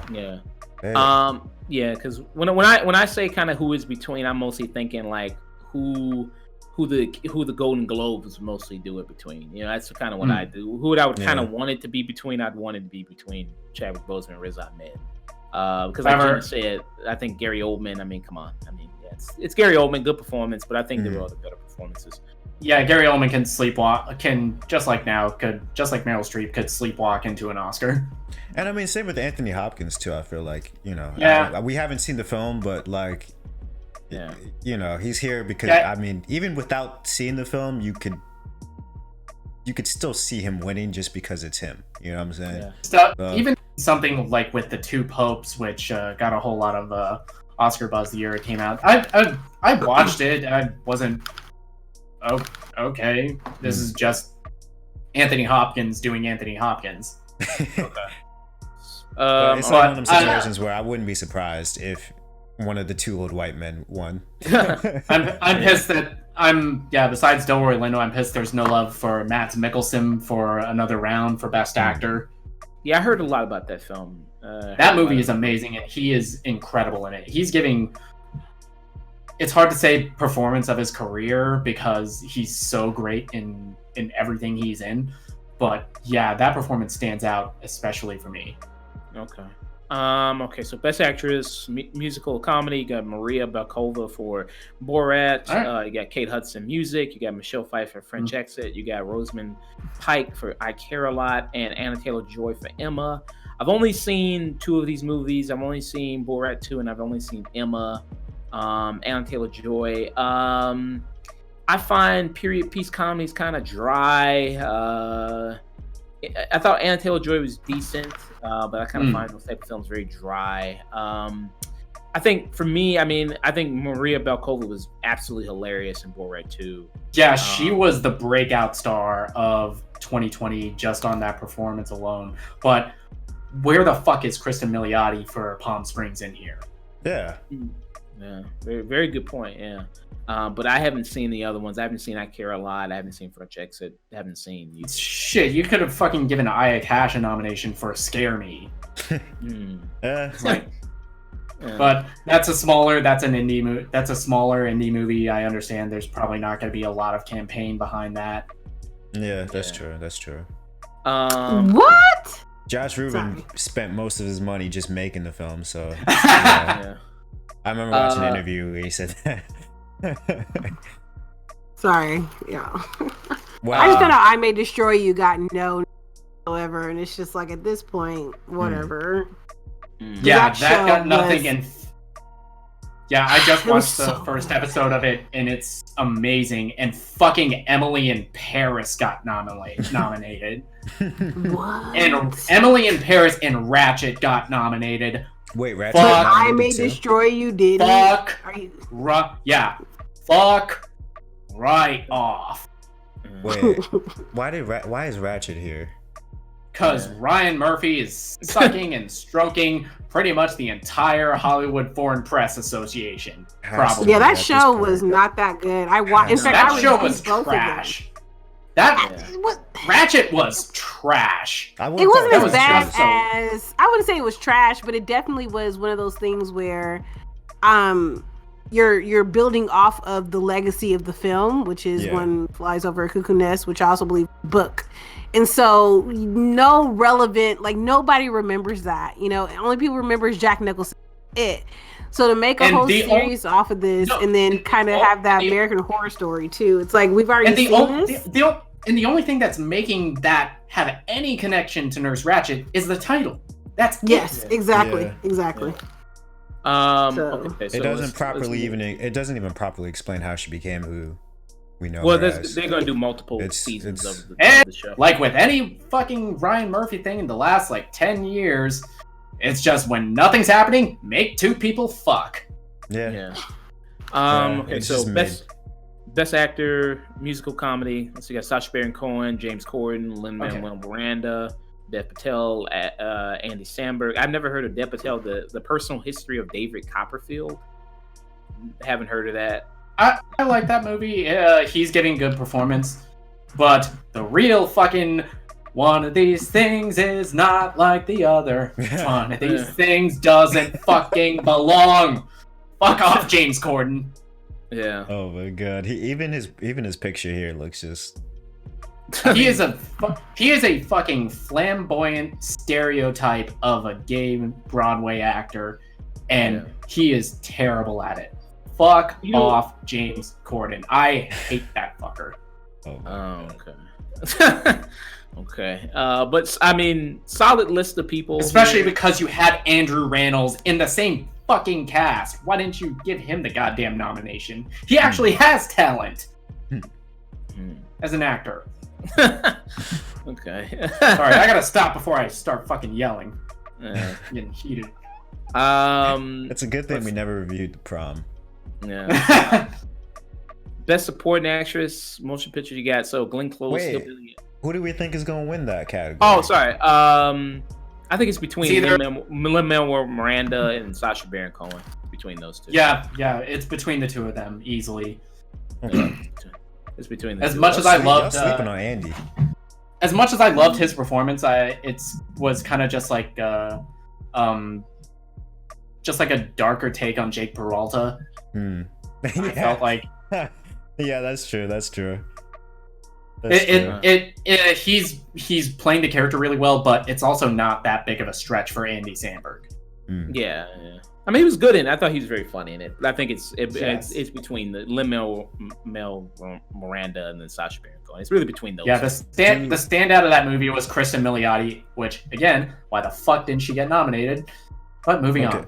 Yeah. We should probably breeze through some of these next categories because. Almost Elegy doesn't deserve any. Fuck off. Yeah. I don't even know. Best supporting actress here, you got Glenn Close, Hillbilly Elegy, Olivia Colman, The Father, Jodie Foster, the Margarine, Amanda Seyfried, Mank, Hella Zingel from News of the World. She was a little girl from that. If I had to take a guess out of this category, I haven't seen The Father. I haven't seen the Margarine. I think it's maybe Amanda Seyfried, maybe. I can see fucking that. They're gonna give this shit to fucking Glenn Close because it's Glenn Close. Maybe. Yeah. That's the unfortunate pick, but I could see Amanda winning. Yeah, I think Amanda was amazing in this. Yeah. Best supporting actor, Sacha Baron Cohen, Trial of the Chicago 7, Daniel Kaluuya, Judas and the Black Messiah, Jared Leto, The Little Things, Nani? On the Rocks, Leslie Odom Jr., One Night Miami. Who do I think is gonna win? I think this is kind of tough. I don't know because this category is the toughest one to pick a clear winner. Personally, I say Leslie Odom Jr. Yeah, I think maybe. Holy fuck. Yeah. I think he's gonna win. Yeah, because he's got the whole Hamilton thing behind him. Incredibly talented, so I think he's gonna get it, and I think he deserves it probably the most out of everybody here. The most what the fuck nomination is Jared Leto. I mean, he did a good job carrying the film and keeping me awake. I will give him that. Huh? But the film itself is terrible. It was like I'm pretty sure they didn't even tell him he was in a movie. They just You just like film Jared Leto. Yeah. I haven't seen Judas and we're gonna do Judas and the Black Messiah next week. So I mean, that hasn't come out yet for us. So that'll be on next week's show. Yeah, my heart is rooting for Daniel and Leslie, but I wouldn't be surprised if go and give it to the old white guy. Yeah. No, I don't think Bill Murray's got a shot at it. I don't think so, but I don't know. Could be wrong. So we got two more categories here. We got two more, and then we're gonna be done. Best director. So we got Emerald Fennell for Promising Young Woman, David Fincher for Mank, Regina King for One Night in Miami, Aaron Sorkin for Trial of Chicago 7, Chloe Zhao for Nomadland. If I take a guess, I'm gonna go with Emerald Fennell for Promising Young Woman. I mean, it's a good movie. Don't get me wrong. I love that movie, and she is my pick to win this. But for me, it's either going to be my personal pick. It'd either be Regina King or Emerald Fennell. But who I think the Globe are going to go to, it's probably going to be David Fincher. Yeah, but I think the best directed movie out of the ones that we've seen is easily One Night in Miami, in my opinion. There is a possibility Chloe Zhao could take it because she is directing the Eternals for Marvel and get a little bit of that Marvel money helping that campaign. You can put from the director of Golden Globe winner Nomadland on the poster for the Eternals. I mean, we have to check it out.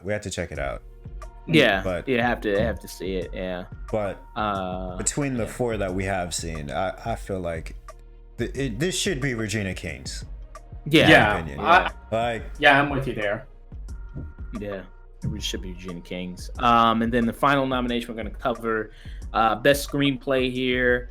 Emerald Fennell for Promising Young Woman, Jack Fincher, who's David Fincher's father, who wrote kind of the original screenplay here for Mank, Aaron Sorkin for Trial of the Chicago 7.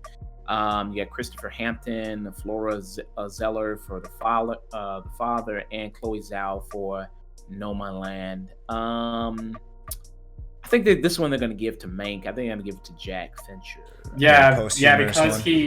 Because he wrote the script almost a decade ago and unfortunately passed away, and this is a passion project for David Fincher, directing a script by his father. So I think it's probably going to go to him, even though I think Promising Young Woman deserves that. Because I feel bad about shit talking this movie, because I do know like the story behind it is great, but the actual story itself has so many like holes that I feel like that needed to be filled with a second pass. But you know, I'm going with Emerald on this one though, with Promising Young Woman. Like out of the movies that we did see, I feel like that was like the tighter, the better script. Okay. Yeah. All right. Let's get out of here real quick. Let's avoid talking about the TV section before I pop a blood vessel. Yeah. All right, so let's head out of here. Hey, to all you people out there, hope you enjoy listening to this. Of course, you can check us out on all the socials: Facebook.com, The Afternoon Tune, Twitter, The Afternoon Tune, Instagram, The Afternoon Tune. We're on TikTok now at The Afternoon Tune, posting clips up on there. 2 clips I posted up on there. From Nick. They got like 500 views, something like that, I think. Gee. Okay, all right, little TikTok stars. Yo, are you telling them to come to the channel?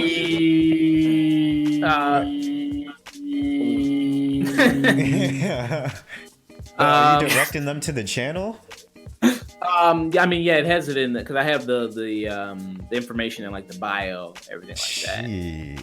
So I don't know if that's good to have 400-500 views on TikTok. That's the most views we've ever gotten, just period. That's more views than what we've gotten this entire month on YouTube. Yeah. Yeah. So yeah, So it's pretty good. So I like those clips, everything like that. Comment. Chayse is over here putting y'all on black. I'm just asking. Chayse. I'm just asking the questions. Chayse is straight up cheesing right now. I'm just asking the questions because, you know.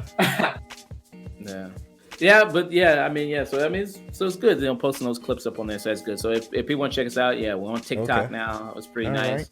Right. Instagram, everything like that. If you want to email us, we're at theafternoonTune@gmail.com. Chayse, where can people find you? You can find me at Mr. Chayse Mac on Twitter, Instagram, and Twitch. MrChaysemac. All one word. Sometimes I forget to spell it out for people. Okay. Where can they find you, Nick? All right, you can find me Twitter and Instagram at Night and Day Nick. You can follow my dog Bubbles, bub.bles0922. And you can check out the show on Twitch. We're going to be starting to stream now. Oh, yeah. We have a regular schedule now on Twitch. So we're going to do Saturdays, 6 p.m. Central Standard Time, Saturday. So we're going to start doing that regularly now. We did the stream last week where we played Resident Evil 8, The Village, the demo of that. Jena, where can people find you? Oh, what? Never mind. Oh, go ahead, Jena. Hopefully I'll join you guys on that eventually because I'm going to be buying a whole bunch of game systems with my $1,400 that are dropped in my account. Hey! You can find me at Damn Jena because Twitter banned me, so I can only go on Instagram. Wow. Damn. Yeah, that's What'd you do to get Jack Donald Trump. I don't even know. I think they just associated my phone number with my other account. Like, They do that. Yeah, they do that. So I get a new cell phone. When I get a new phone number, you guys will whatever. But yeah, you can find me on Instagram, Damn Jena, Jena. Okay. And yeah, that's it. Okay. People. Hope you enjoyed the show. Hope you enjoyed listening to it. And to all you people out there, whenever you're listening to this, however you're listening to this, because we're available on all the platforms, wherever you can listen to podcasts, Spotify, Apple Podcasts, everything like that.